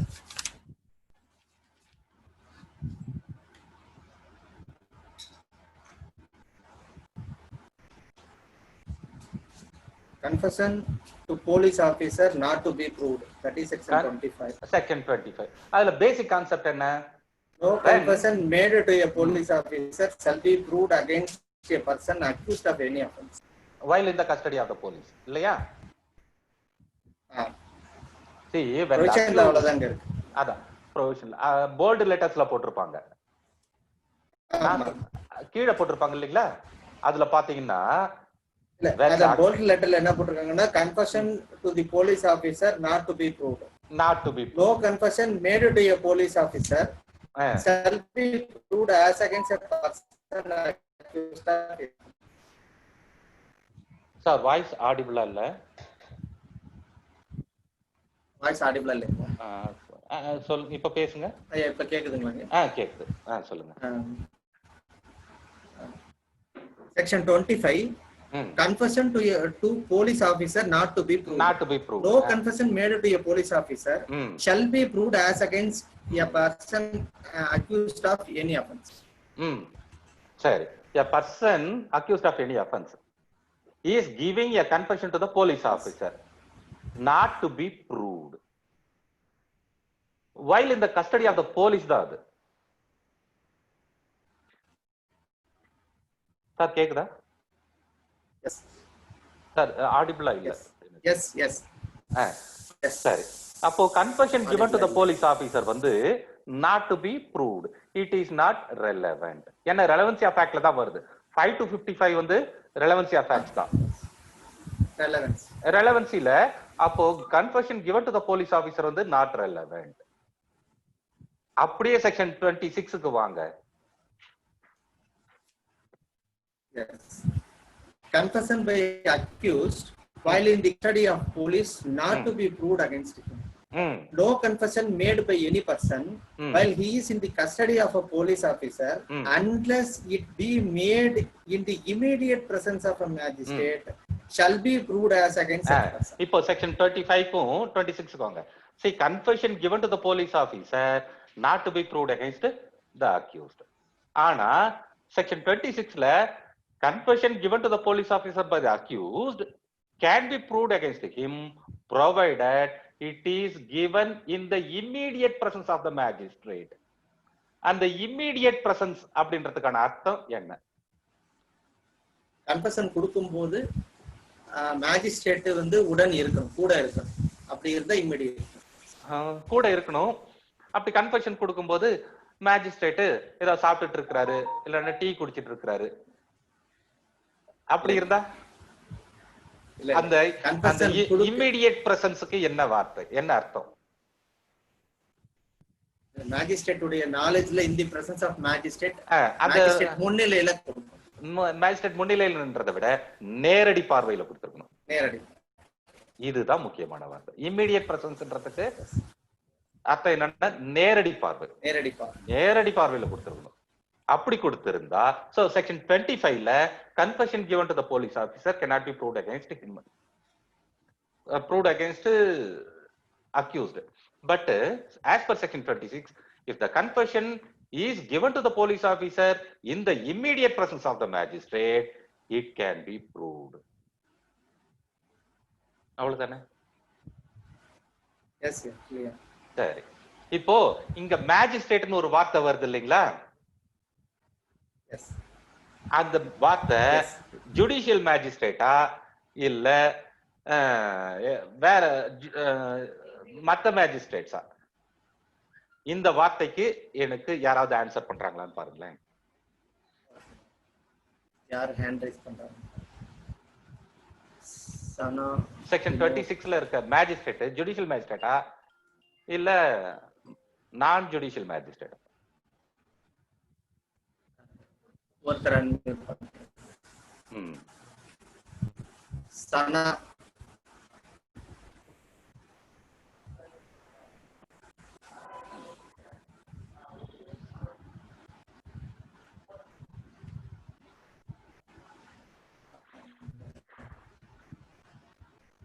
நிறைய ஹேண்ட் ரைஸ் பண்ணிருக்காங்க. யாராவது ஒருத்தர்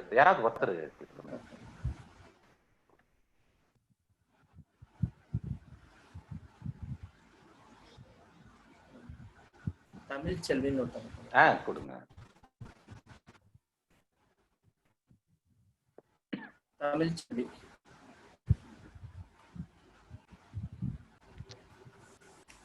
ஹலோ, சொல்லுங்க மேடம். சார் மேஜிஸ்ட்ரேட்னா வந்து காமனா ஜுடிஷியல் மேஜிஸ்ட்ரேட் தாங்க சார் குறிக்கும். ஆனா சிஆர்பிசி அண்டர் செக்ஷன் 3ல அதர் மேஜிஸ்ட்ரேட்னா அதர் மேஜிஸ்ட்ரேட்னு சொல்லியிருந்தா மட்டும்தான் அது அதர் மேஜிஸ்ட்ரேட் குறிக்குங்க. இல்லைன்னா மேஜிஸ்ட்ரேட்னா only judicial magistrate only. Excellent, excellent. கரெக்டான answer. Appreciated madam. So unless it is otherwise expressed, the word magistrate shall refer to the judicial magistrate alone. Magistrate ன்னு சொன்னாலே ஜுடிஷியல் மேஜிஸ்ட்ரேட் தான். வேற மேஜிஸ்ட்ரேட் இருந்தா ஸ்பெசிபிக்கா executive magistrate அப்படின்னு சொல்லி இருக்கணும். அப்படி சொல்லல, வெறும் மேஜிஸ்ட்ரேட்னா அது வந்து ஜுடிஷியல் மேஜிஸ்ட்ரேட் தான். செக்ஷன் 3C உங்களுக்கு மியூட் ஆயிடுச்சு. சரி சார். உங்களுக்கு மியூட் ஆயிடுச்சு. இப்ப கேக்குதுங்களா? சரி, கேக்குது.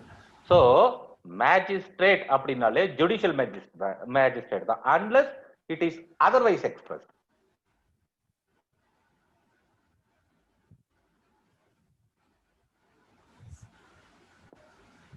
சார் கேக்குதுங்களா?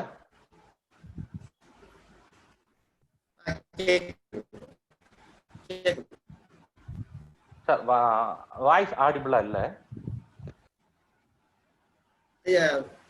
கேக்குதுங்க, ஆடிபிளா இருக்குங்க. ஆடிபிளா இல்ல, எனக்கு கொஞ்சம் உங்க வாய்ஸ் கேக்குது. பிரேக் ஆகி வருது. பிரேக் ஆகுது. ஆமா ஆமா. பார்ட்டிசிபென்ட்ஸ்க்கெல்லாம் கிளியரா கேக்குதுங்க. கேக்குதுங்களா? சரி சரி. இப்போ செக்ஷன் 25க்கும் 26க்கும் என்ன வித்தியாசம் தெரிஞ்சு போச்சு இல்லைங்களா? சரி, இப்போ செக்ஷன் 27க்கு போங்க. செக்ஷன் 27 வந்து பேசினாக்க, செக்ஷன் 27 பேசினாக்க ரொம்ப நேரம் ஆயிடும். சரிங்க சரிங்க, ரொம்ப நேரம் ஆயிடும். நரேட் பண்ணிட்டுமாங்க 27? இல்ல, இதை எடுத்தீங்கன்னா குறைஞ்சபட்சம் இதுக்கு மட்டுமே 1/2 மணி நேரம் ஆகும். சரிங்க, அடுத்து என்ன ப்ரொவிஷன் படிக்கலாம்னு சொல்லுங்க. செக்ஷன் 30க்கு போயிடுங்க. Section 30. Consideration of proved confession affecting person making it and other jointly under trial for same offense. When more persons than one are being tried jointly. இது ஃபுல்லா படிச்சிட்டுமாங்க இல்ல? ஆமா அது படிங்க, அது படிங்க. When more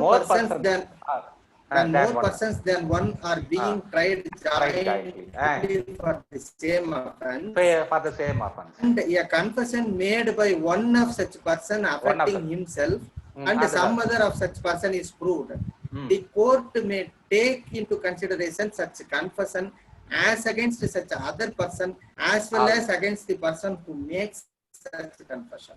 கரெக்ட்டா? இப்போ ஒண்ணே நான் ஒரு குற்றம் பண்றேன், சரிங்களா? நான் பண்ணிட்டு எனக்கு வேண்டாதவங்களையும் சேர்த்து போட்டு விட்டுறேன். ஆமா நானும் இவனும் தான் சேர்ந்து செஞ்சோம் அப்படின்னு சொல்றது. இத வந்து ரெலவெண்டா இல்லையா? whether it can be proved, whether it can be taken into account or not.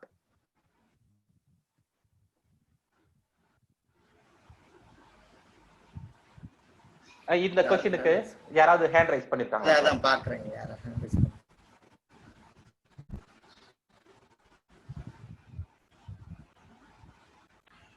யாரோ ஹேண்ட் ரைஸ் பண்ணாங்க. இப்ப பண்ணிருக்காங்க. பெர்னார்ட் ஷா அப்படின்னு கொடுங்க. அவர்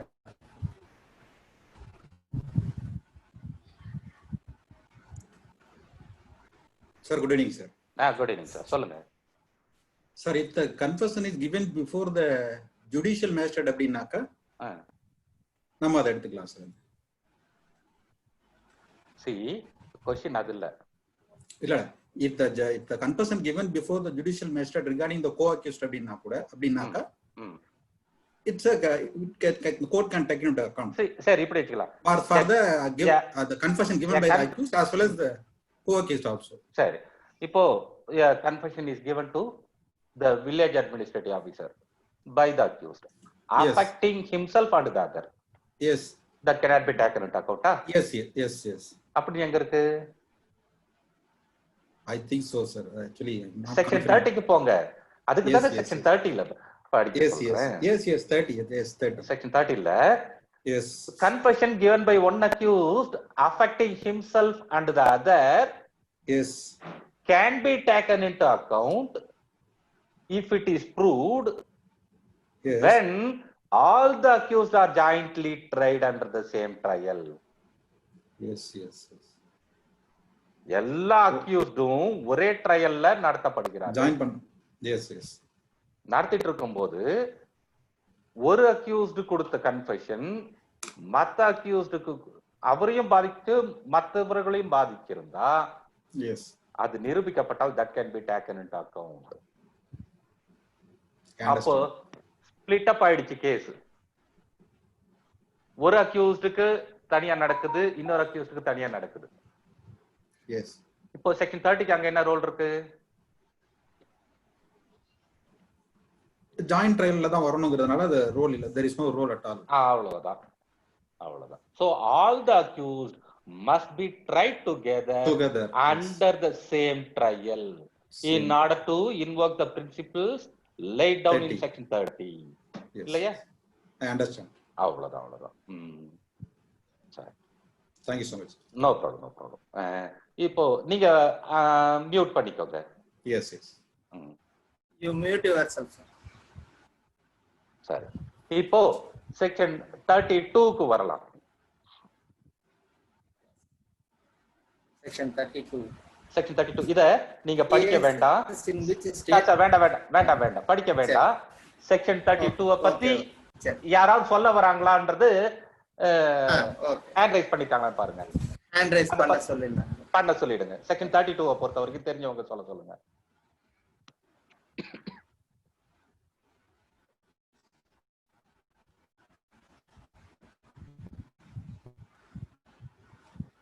யாரும் ஹேண்ட் ரைஸ் பண்ணல. Advocate Ramsar from Kerala. So பண்ண சொல்லுங்க. பேச சொல்லுங்க. Yes, good evening, sir. சொல்லுங்க. Section 32 is an exception to hearsay evidence, right? What is section 32?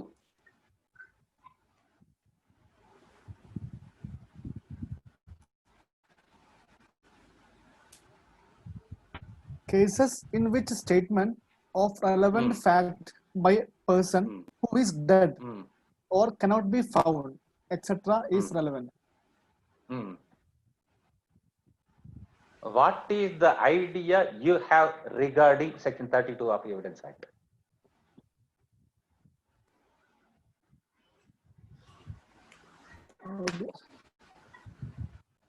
The person who is dead, his statement before his death, that also will be relevant to the one case. So you are saying that section 32 of Evidence Act deals with the dying declaration, is it not? Yes, yes, sir. சரி. நீங்க mute பண்ணிக்கோங்க. Sir இப்ப வேற யாராவது கொஞ்சம் வர சொல்லுங்களேன். Yes, yes.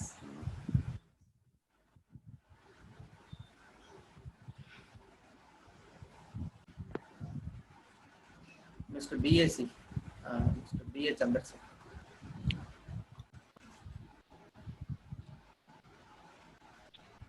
Sir, கேக்குதுங்களா? சார் மிஸ்டர் சந்திரசேகரா? Yes, yes. சொல்லுங்க. வணக்கம் ஐயா. வணக்கம் சொல்லுங்க. டையிங் டிக்ளரேஷன் பொறுத்த வரைக்கும் யார் என்ன சொன்னாங்களோ அந்த நபர் இல்ல நான் டையிங் டிக்ளரேஷனை பத்தி கேட்கவே இல்ல. செக்ஷன் 32 ஆஃப் எவிடன்ஸ் ஆக்ட் என்ன சொல்லுதுன்னு தான் கேக்குறேன். செக்ஷன் 32 ஐடியா இருக்கா? இல்ல அது யார் முன்னாடி வேணுமானாலும் சொல்லலாம். அந்த டையிங் டிக்ளரேஷன் இன்னார் முன்னால தான் சொல்லணும்ன்றது அவசியம் இல்ல. நான் கடைசியா சாகர கண்டிஷன்ல இருக்கிறப்போ இல்ல நான் என்னோட கேள்வி நல்லா புரிஞ்சுக்கோங்க. டையிங் டிக்ளரேஷன் யார் முன்னாடி சொல்லணும், யார் முன்னாடி சொல்லக்கூடாது அப்படின்றது என்னோட கேள்வி இல்லை. சரி. என்னோட கேள்வி என்னன்னா செக்ஷன் 32 ஆஃப் எவிடன்ஸ் ஆக்ட் என்ன சொல்லுதுன்றது மட்டும்தான் என்னோட கேள்வி. யார் உயிரோடு இல்லையோ அந்த நபர் இறந்தாரு எப்படின்றது அவர் சொன்னதை அவர் சொல்ல முடியாது. அவருக்கு பதிலா இன்னொரு நபர் சொல்றது. சரி, அப்போ நீங்க மியூட் பண்ணிக்கோங்க. சார் இன்னொருத்தர் யாராவது கொடுங்களேன். பண்ணலாம். மிஸ்டர் முத்துகிருஷ்ணன் கொடுங்க. Sir good evening sir. Good evening sir, சொல்லுங்க சார். ஒரு பர்சன் அவரை டெட் ஆயிட்டாரு இல்ல அவரை கண்டுபிடிக்க முடியல, அப்படி அவரால் சொல்லப்படுற statement is relevant to the case. Excellent. அப்போ செக்ஷன் 32 ஆஃப் எவிடன்ஸ் ஆக்ட பொறுத்த வரைக்கும் ரெண்டு போர்ஷனா பிரிச்சிடலாம். Okay sir. ரெண்டு போர்ஷனா பிரிச்சிட்டீங்கன்னா ஓகே சார். ஒரு போர்ஷன் யார் யாரெல்லாம் சொன்னா ரெலவென்ட். Okay sir. இன்னொரு போர்ஷன் என்னென்ன சொன்னா ரெலவென்ட். Okay sir. இதுதான் செக்ஷன் 32. இப்போ நீங்க சொன்னீங்கல்ல யார் யாரெல்லாம் சொன்னா ரெலவென்ட் அப்படின்னு, அத சொல்லுங்க பார்க்கலாம். Sir dead person so who cannot be found. அவ்வளவுதான் சார். எனக்கு புக்க பாத்துக்கிட்டே சொல்றீங்களா? சரி, ஒன்னும் ப்ராப்ளம் இல்ல. see any statement verbal or written by a person who is dead. Correct? Or cannot be found. Yes, sir. Or incapable of giving evidence. Yes. Or whose presence cannot be procured without reasonable delay or expense. இப்போ இது வந்து ஒரு portion. அதாவது first போர்ஷன்ல 4 நபர்கள் சொல்லியிருக்காங்க. யார் யாரு? செத்து போனவரு, கண்டுபிடிக்க முடியாத நிலைமையில இருக்கிறவரு, சாட்சியம் அளிக்க முடியாத நிலைமையில இருக்கிறவரு, இல்லைன்னா தொலை தூரத்துல இருக்கிறவரு. Delay. Without cannot whose presence cannot be procured without reasonable delay or expense. சரியா? Yes sir. அப்போ செத்து போனவரு, கண்டுபிடிக்க முடியாதவரு, சாட்சியம் அளிக்க முடியாத நிலைமையில இருக்கிறவரு, தொலை தூரத்துல இருக்கிறவரு. Yes sir. இந்த 4 பேரும் ஃபர்ஸ்ட் போர்ஷன்ல வந்துடுறாங்க. Okay sir. சரியா? Yes sir. இப்போ செகண்ட் போர்ஷனை பொறுத்த வரைக்கும் இன்னொருத்தருக்கு வாய்ப்பு கொடுக்கலாம். எஸ் சார் தன்சேகர் சார், வேற யாருக்காவது ஒரு வாய்ப்பு கொடுங்க.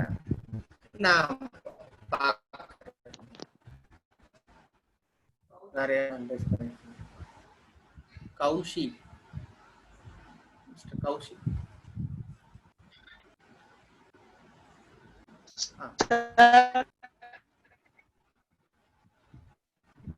The voice is not audible. Hello hello சொல்லுங்க. சொல்லுங்க. அவருடைய டெத்தோட காரணத்தை பத்தி சொன்னா அட்மிஷபிள் எடுத்துலாம். இப்போ ஃபர்ஸ்ட் போர்ஷன் நீங்க கவனிச்சிட்டீங்களா? ஆமாங்க. டெத் பர்சன், காணாமல் போனவர் ஒருத்தர், அன்பவுண்ட், சாட்சி அளிக்க முடியாத நபர் நிலையில் உள்ளவர், தொலை தூரத்துல எக்ஸ்போஸ் பண்ணி அவர் கூட்டிட்டு இது எல்லாமே வந்து ஒரு போர்ஷன்ல கொண்டு வந்துட்டாங்க. சரியா? ஆமாங்க. இன்னொரு போர்ஷன்ல என்னென்ன சொன்னா ரெலவென்ட்னு சொல்லிருக்காங்க இல்லையா? ஆமாங்க. அதுல வந்து என்ன சொல்றீங்க? ஃபர்ஸ்ட் என்னவா இருக்கு? ஃபர்ஸ்ட் டெத் பர்சனுக்கு அவர் எதனால அவர் இறக்குறாரு அந்த காரணத்தை, காஸ் ஆஃப் டெத்தை பத்தி அவர் சொன்னாரு, அவருடைய இறப்பை பத்தி சொன்னாருன்னா அது அப்போ என்ன சொல்லு? Statement as to the cause of his death. his own death. கரெக்ட்டா? ஆமாங்க. சரி. அப்போ செகண்ட் என்ன சொல்லிருக்காங்க? காணாமல் போனார். முன்னாடி போர்ஷன் விட்டுட்டீங்க, அது முன்னாடி போர்ஷனை விட்டுடுங்க. சரிங்க. இந்த ரெண்டாவது போர்ஷன்ல என்னென்ன சொன்னா ரெலவென்ட்ன்றது சொல்லிருக்காங்க. கரெக்டா? சார் கேக்குதா? கேக்குது.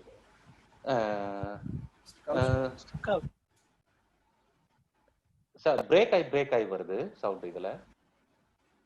கௌஷி எனக்கு சிக்னல் கம்மியா இருக்கு. வேற யாருக்குனா வாய்ப்பு? அதான் டிராப் ஆகுது. வேற யாருக்காவது வாய்ப்பு கொடுங்களேன். Thank you.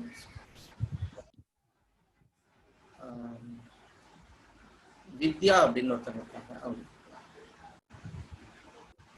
வித்யா மேம், நீங்க பேசலாம். வித்யா. Good evening, sir. Good evening, madam. சொல்லுங்க. Sir, I'm from Kanyakumari. சொல்லுங்க. ரிலேட்டடா கொடுக்கலாம் அப்படின்னா about marriage or public right ரிலேட்டடா கொடுக்கலாம். நீங்க கையில புக் வச்சிருக்கீங்களா? Yes, sir. அதுல செகண்ட் போர்ஷன்ல வரிசை 8 பாயிண்ட்ஸ் கொடுத்திருக்காங்களா? 8 statements. Yes, sir. First statement என்ன கொடுத்திருக்காங்க? When it relates to cause of death, sir. So statement as to the cause of his death one. Second என்ன சொல்லிருக்காங்க?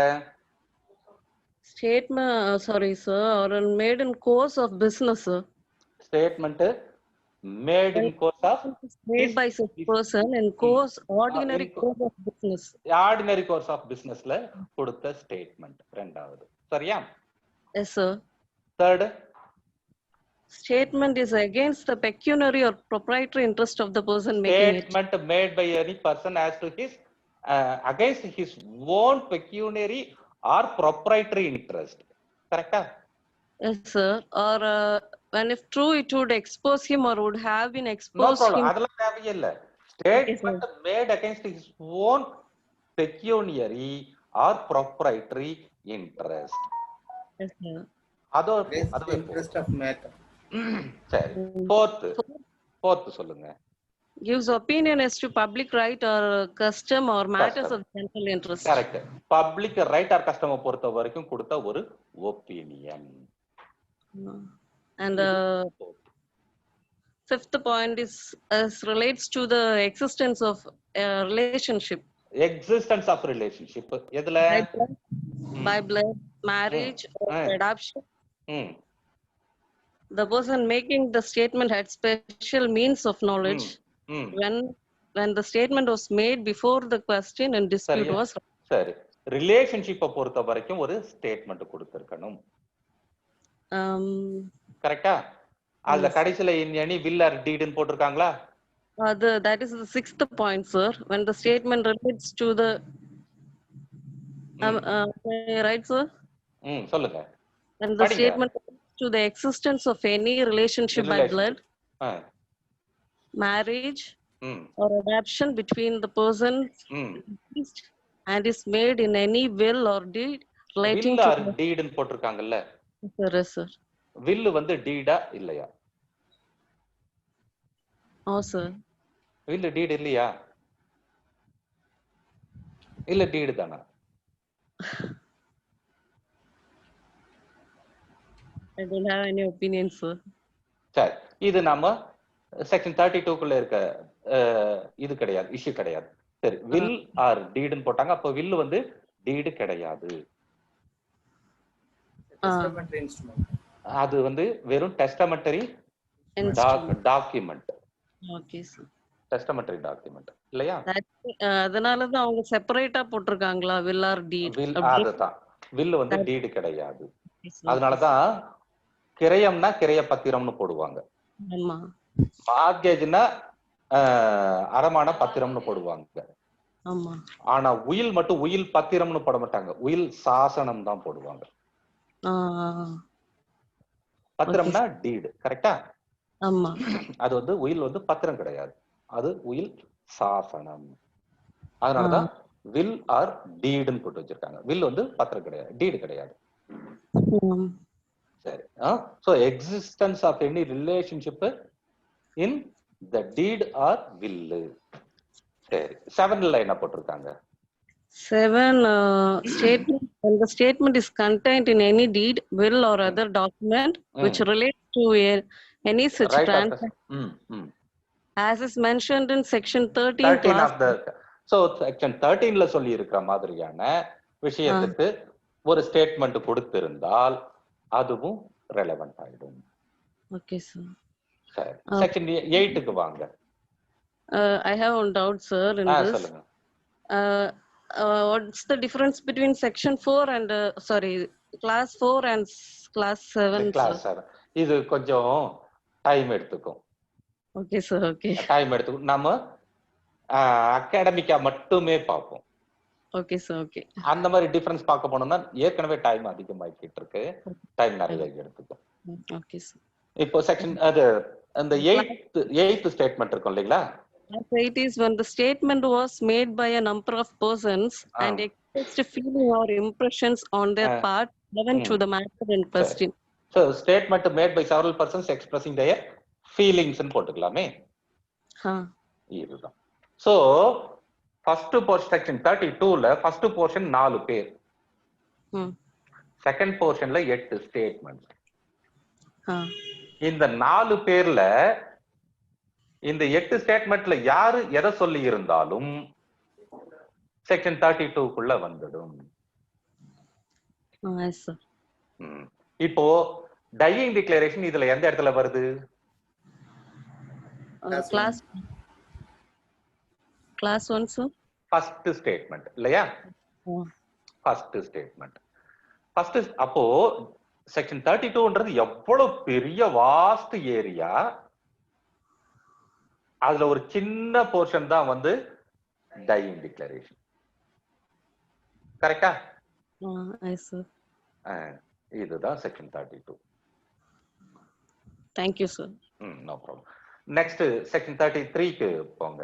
சரி, இப்போ இது 33க்கு போறதுக்கு முன்னாடி ஒரு क्वेश्चन கேட்டுறேன். ஒரு கோர்ட்ல கொடுத்த எவிடன்ஸ் இன்னொரு கோர்ட்ல அந்த டெபோசிஷனை மார்க் பண்ணலாமா பண்ணக்கூடாதா? இதுல எத்தனை பேரு ஹேண்ட் ரைஸ் பண்றாங்கன்னு பார்த்து யாருக்காவது ஒரு வாய்ப்பு கொடுங்களேன்.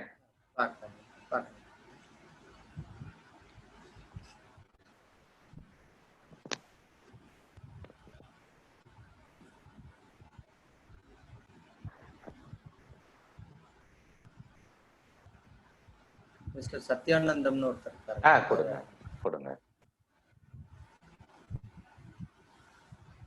மிஸ்டர் சத்யானந்தம் சார், நீங்க சார் ஒரு குட் ஈவினிங் சார். ஒரு கோர்ட்ல கொடுத்த எவிடன்ஸ் இன்னொரு கோர்ட்ல மார்க் பண்ணலாமா வேணாமா? பண்ணலாம். அதுக்கு ஏதாவது தடை இருக்கா? அந்த டெபோசிஷன் வந்து அந்த எந்த இதை பொறுத்து விட்னஸ் இது பண்றாங்களோ அந்த பார்ட்டை மட்டும் இல்ல. நான் என்ன சொல்றேன், சாட்சி கிட்ட கொண்டு போய் இத பாருங்க, நீங்க கொடுத்த இது எவிடன்ஸ் கரெக்டா? ஆமா அப்படின்றாரு. இந்த கோர்ட்ல கொடுத்தீங்க, ஆமா இப்படிதான் சொல்லிருக்கீங்க, ஆமா அப்படின்னா எல்லாத்தையும் அட்மிட் பண்ணிட்டாரு, மார்க் பண்ணுங்கன்னு சொல்றாங்க. சரியா? மார்க் பண்ணலாமா வேண்டாமா? பண்ணலாம். தடை எதுவும் இல்ல. தடை எதுவும் இல்ல. சரி, வேற யாருக்காவது ஒரு வாய்ப்பு கொடுங்களேன். சார் நீங்க மியூட் பண்ணிக்கங்க சார். சத்யநாதன்.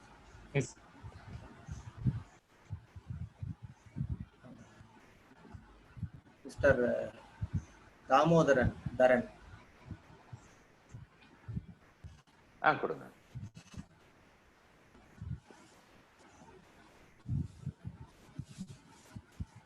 Hello sir. சொல்லுங்க சார். இது வந்து ஸ்டேட்மெண்ட் வந்து எப்படி கம்பேரிட்டிவானா, இன்னொரு கோர்ட்ல கொடுத்தது அந்த டெபோஷனே ப்ரியரா சப்சிக்வெண்டா நடக்கிற ஜுடிஷியல் ப்ரொசீடிங்ஸ் அவங்களுக்குள்ள இருந்துச்சு அப்படின்னு சொன்னா அவங்க அந்த பார்ட்டிக்கு ஒரு நிமிஷம் இதை இங்க நிறுத்துங்க. போதும் இங்க நிறுத்துங்க கொஞ்சம். அந்த இடத்துல ஒரு ஃபுல் ஸ்டாப் கொடுங்க.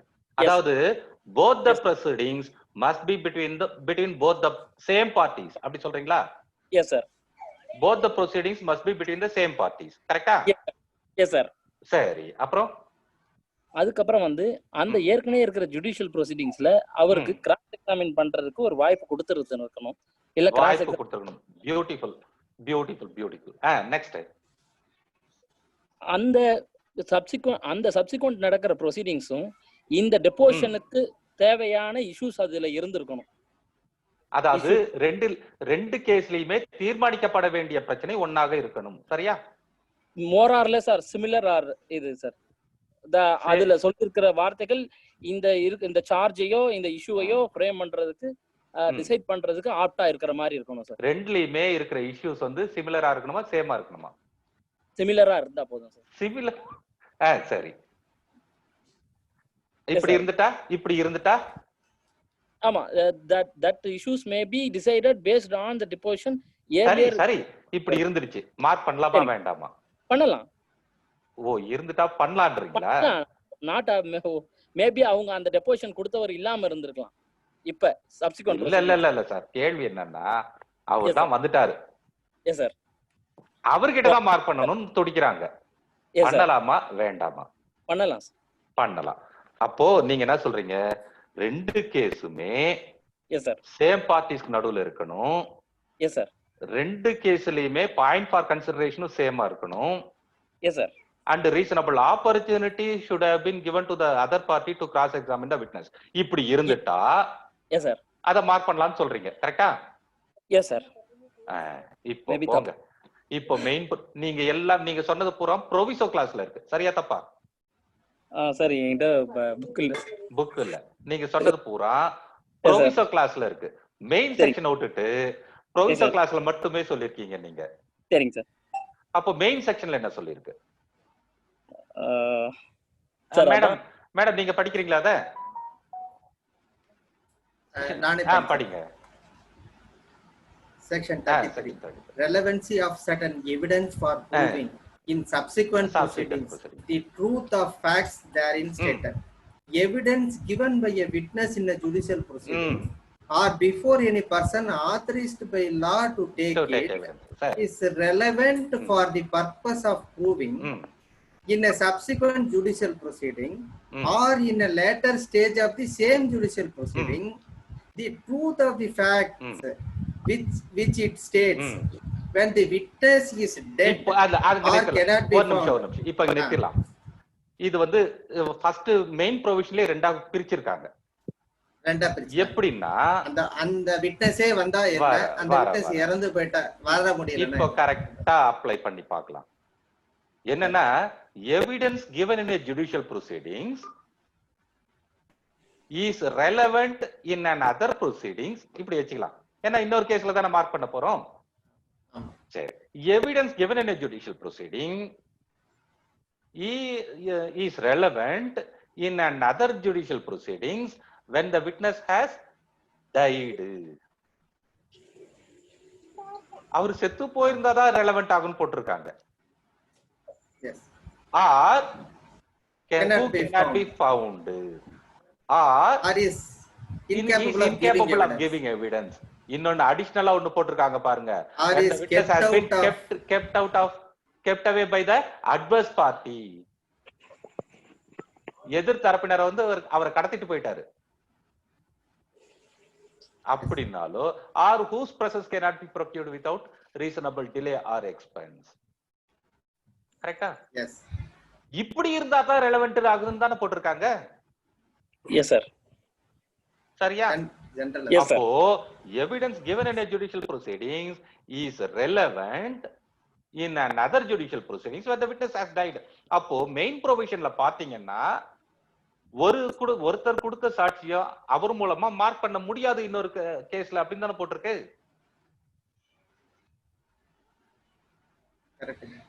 கரெக்டா?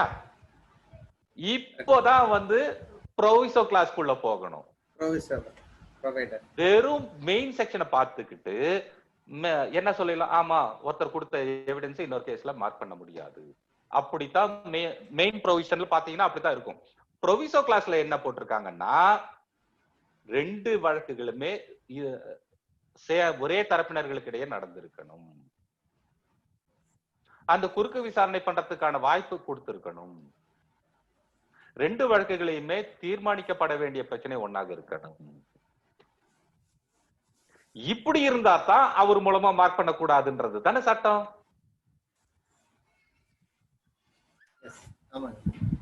அப்போ ஒரு கிரிமினல் கேஸ், இது வந்து சிவில் கேஸ்.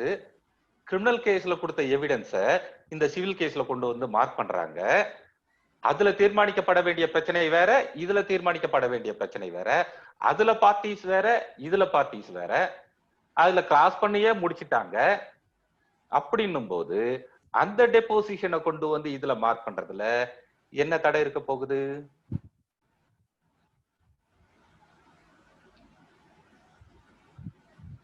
அப்ப என்ன அர்த்தம்? அவர் வந்து செத்து போயிருந்தா தான் ரெலவென்ட் ஆகும் அப்படின்னு மெயின் ப்ரொவிஷன்ல சொல்லிட்டாங்க. ஆனா கீழே இருக்க அந்த நிபந்தனைகள் ப்ரொவிசோ கிளாஸ்ல இருக்கிறதையும் இருந்தா தான் அது வந்து இரலவெண்டா இருக்கும். இல்லன்னா அவர் மூலமா அந்த டெபோசிஷனை மார்க் பண்றதுல என்ன ப்ராப்ளம் இருக்க போகுது? ஒண்ணுமே பிரச்சனை இல்லையே, ஈஸியா மார்க் பண்ணிட்டு போயிடலாமே. அதுதான். சோ அப்போ மெயின் ப்ரொவிஷன்ல என்ன கண்டிஷன் போட்டிருக்காங்க? செத்து போயிருந்தா அப்பதான் ரெலவெண்ட் ஆகும். ஆனா ப்ரொவிசோ கிளாஸ்ல என்ன போட்டிருக்காங்க? ரெண்டு வழக்குகளுமே சேம் பார்ட்டிஸா இருக்கணும். The proceedings must be between both the parties and the point for consideration must be the same in both the proceedings and a reasonable opportunity should have been given to one party to cross-examine such witness. இவ்வளவு தானே போட்டிருக்காங்க. இப்படி இருந்துட்டா main section வந்து attract ஆகும். இவ்வளவு தானே. So section 33 இதுதான். ஹேண்ட் ரைஸ் பண்ணிருக்காங்க. கொடுங்க கொடுங்க கொடுங்க. சார் வணக்கம் சார், நான் சேலம்ல இருந்து ஆரியன் அட்வொகேட் சார். வணக்கம், சொல்லுங்க சார். ஒரு சின்ன டவுட் சார். இப்ப ரெஸ்டியூடிகேட் அப்ளிகபிள் ஆகாதா சார் இந்த ப்ரொவிஷன் தேர்ட் ப்ரொவிஷன்ல? சொல்லுங்க. ஒரே இஷ்யூ வந்து எப்படி சார் ரெண்டு தடவை ஒரு தடவைக்கு மேல அஜிடேட் பண்ண முடியும் between the same parties? இப்போ நான் வரேன். இப்போ இந்த ரெஸ்டியூடிகேட்டாவுக்கும் செக்ஷன் 33க்கும் என்ன சம்பந்தம் இருக்கு? சார் இப்ப ஆல்ரெடி 2 பார்ட்டிக்குள்ள ஒரு ஒரு லிஸ்ட் போயிட்டு இருக்குன்னா அது போய் டிசிஷன் வந்துருச்சு. அதே எவிடன்ஸை கொண்டு வந்து இவங்க திரும்ப அதே இஷ்யூ வச்சு எப்படி அந்த அதே இஷ்யூ ப்ரொசீஜர் ஆரம்பிக்கவே முடியாது, இன்ஸ்டிடியூட்டே பண்ண முடியாதுல்ல? கரெக்ட், போட்டுட்டாங்க. என்ன பண்ணுவீங்க? மார்க் பண்ணலாமா வேணாமா? அப்ப ரெஸ்டியூட் கேட்டான்னு ஒரு நாள் ப்ரூவ் பண்றதுக்காக காட்டணும், காட்ட முடியும், இத முடியும். அவ்வளவுதானே. நீங்க என்ன பண்றீங்கன்னாக்க சட்டத்தை பத்தி பேச சொன்னா கேஸ பத்தி பேசிடுறீங்க. சாரி சார், நம்ம சட்டத்தை பத்தி மட்டுமே பேசலாம், கேஸ பத்தி பேச வேண்டாம். இல்லஸ்ட்ரேட்டிவா கொடுக்கலாம், இல்லஸ்ட்ரேட்டிவா ஏதாவது சொல்லலாம். சரிங்களா? ஓகே. ஒரு சட்டத்துல என்ன சொல்றாங்க, ஒரு கேஸ்ல கொடுத்த எவிடன்ஸ் இன்னொரு கேஸ்ல எப்ப ரெலவெண்ட் ஆகும், அவர் செத்து போயிருக்கணும். ப்ரொவிசோ கிளாஸ்ல என்ன சொல்றாங்க, 2 வழக்குகளிலும் ஒரே தரப்பினர்களுக்கு இடையே நடந்திருக்கணும், 2 வழக்குகளிலும் தீர்மானிக்கப்பட வேண்டிய பிரச்சனையும் ஒன்னா இருக்கணும், அந்த சாட்சிய முந்தைய வழக்குகளில் குறுக்கு விசாரணை செய்யறதுக்கு வாய்ப்பளிச்சிருக்கணும், இப்படி சொல்றாங்க. அப்போ இந்த சாட்சி கொடுத்த இன்னொரு கேஸ்ல கொடுத்த எவிடன்ஸ் அந்த கேஸுக்கு இந்த கேஸுக்கு சம்பந்தமே இல்ல, அந்த பார்ட்டிஸ் இந்த பார்ட்டிஸ்க்கு சம்பந்தமே இல்ல, அப்படி நான் மார்க் பண்றதுல எந்த பாரும் இல்லையே. ஓஹோ, ஓகே ஓகே சார். இதுதான் செக்ஷன் 33. சரிங்களா? வேற யாருக்காவது ஹேண்ட் ரைஸ் பண்ணிருக்காங்களா இதுல சார்? ஹேண்ட் ரைஸ் பண்ணல. சரி, விட்டுருங்க. இப்போ செக்ஷன் 34க்கு போயிடலாங்க.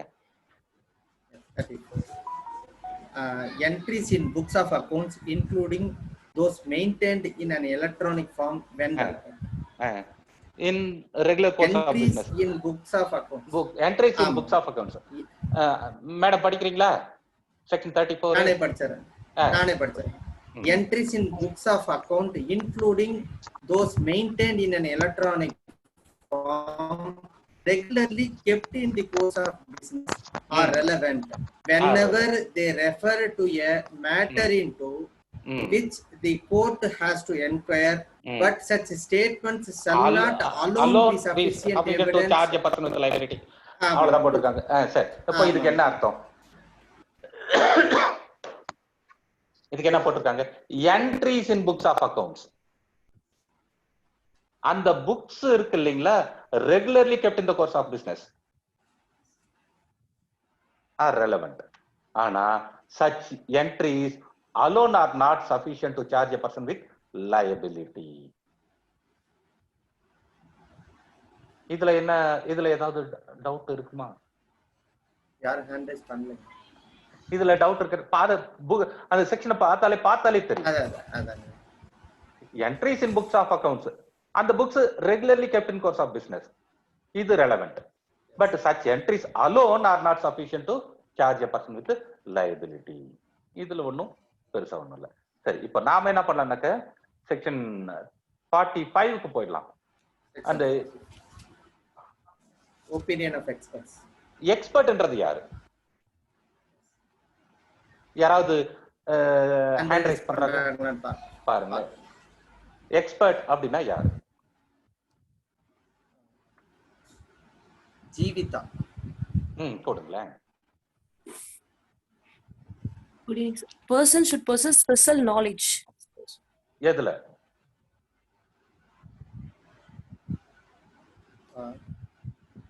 She muted.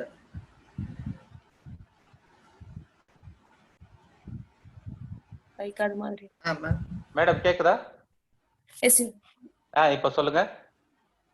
இப்போ ஒரு ஹேண்ட் ரைட்டிங்னா அந்த ஹேண்ட் ரைட்டிங்ல எக்ஸ்பர்ட் ஃபாரன்சிக் டிபார்ட்மெண்டா இருக்கலாம், அல்லது அந்த சிக்னேச்சர்ல நாலேஜ் இருக்க பர்சனா இருக்கலாம். சரி, அந்த மாதிரி. சரி, எக்ஸ்பர்ட். அதாவது இப்போ what is who is an expert அப்படின்னு கேட்டாங்கன்னா நீங்க என்ன ஆன்சர் பண்ணுவீங்க? ஸ்பெஷல் நாலேஜ் இருக்கணும்னு சொல்லுங்க.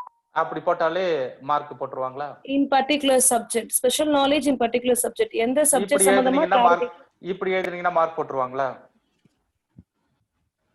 பியூர்லி அகாடமிக்கா இருக்கணும், பியூர்லி அகாடமிக்கா இருக்கணும். சரி, அப்போ இப்படி வச்சுக்கலாம்.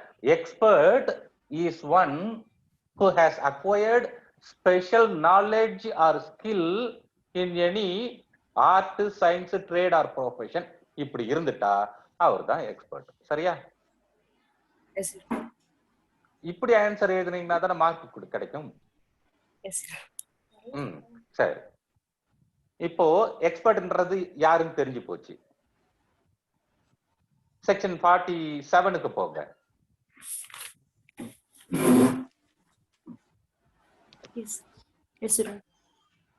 Opinion as to handwriting when relevant. Opinion as to handwriting when relevant. நம்ம இன்னைக்கு இந்த செக்ஷனோட நிறுத்திக்கலாங்க. சரி, 47ஓட நிறுத்திக்கலாம். சரி, சொல்லுங்க. படிங்க யாராவது. நானே கூட படிச்சேன். When the court has to form an opinion as to the person by whom any document was written or signed, the opinion of any person acquainted with the handwriting of the person by whom it is supposed to be written or signed, that it was or was not written or signed by that person is a relevant fact. கரெக்டா? Yes. இப்போ will prove பண்ணனும்னா என்ன பண்ணனும்?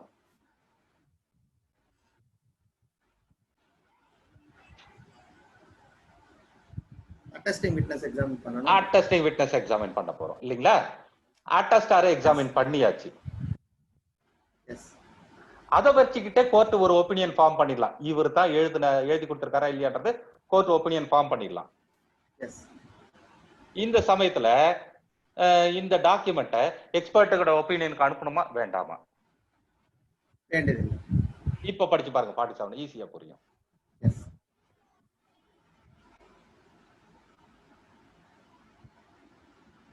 Yes.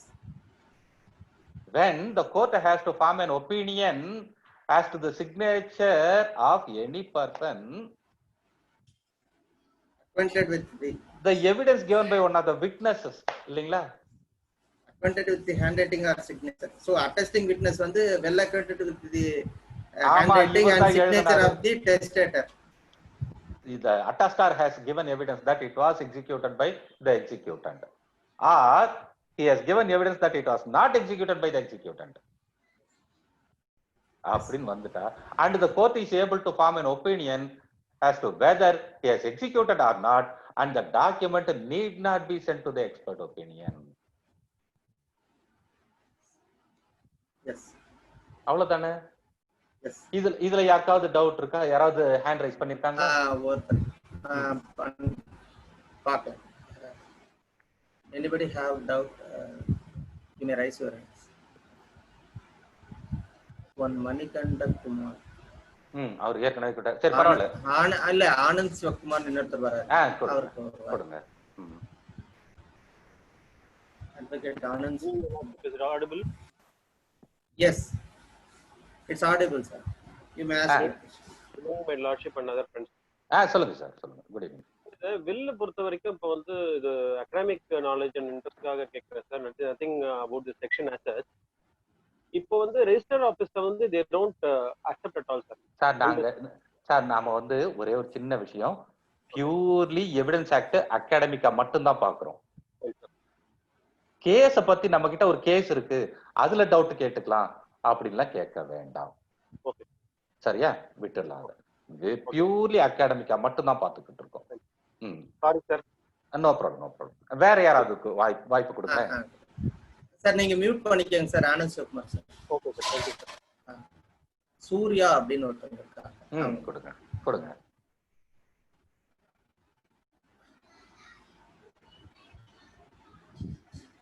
உங்களுக்கு mute ஆயிடுச்சு. உங்களுக்கு mute ஆயிடுச்சு.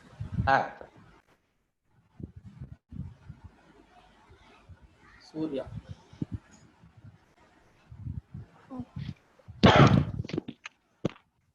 Good evening, my lordship. Good evening, madam. சொல்லுங்க.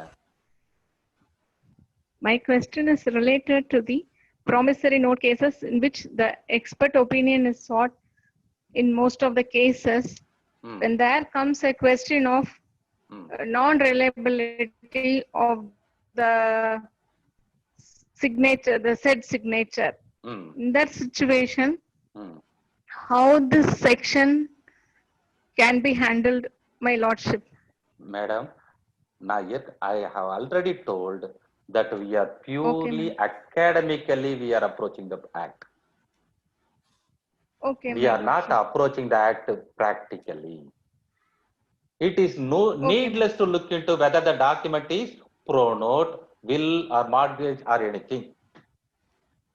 Okay, my the lord. court has to form an opinion whether it was executed or signed by by a particular person or not.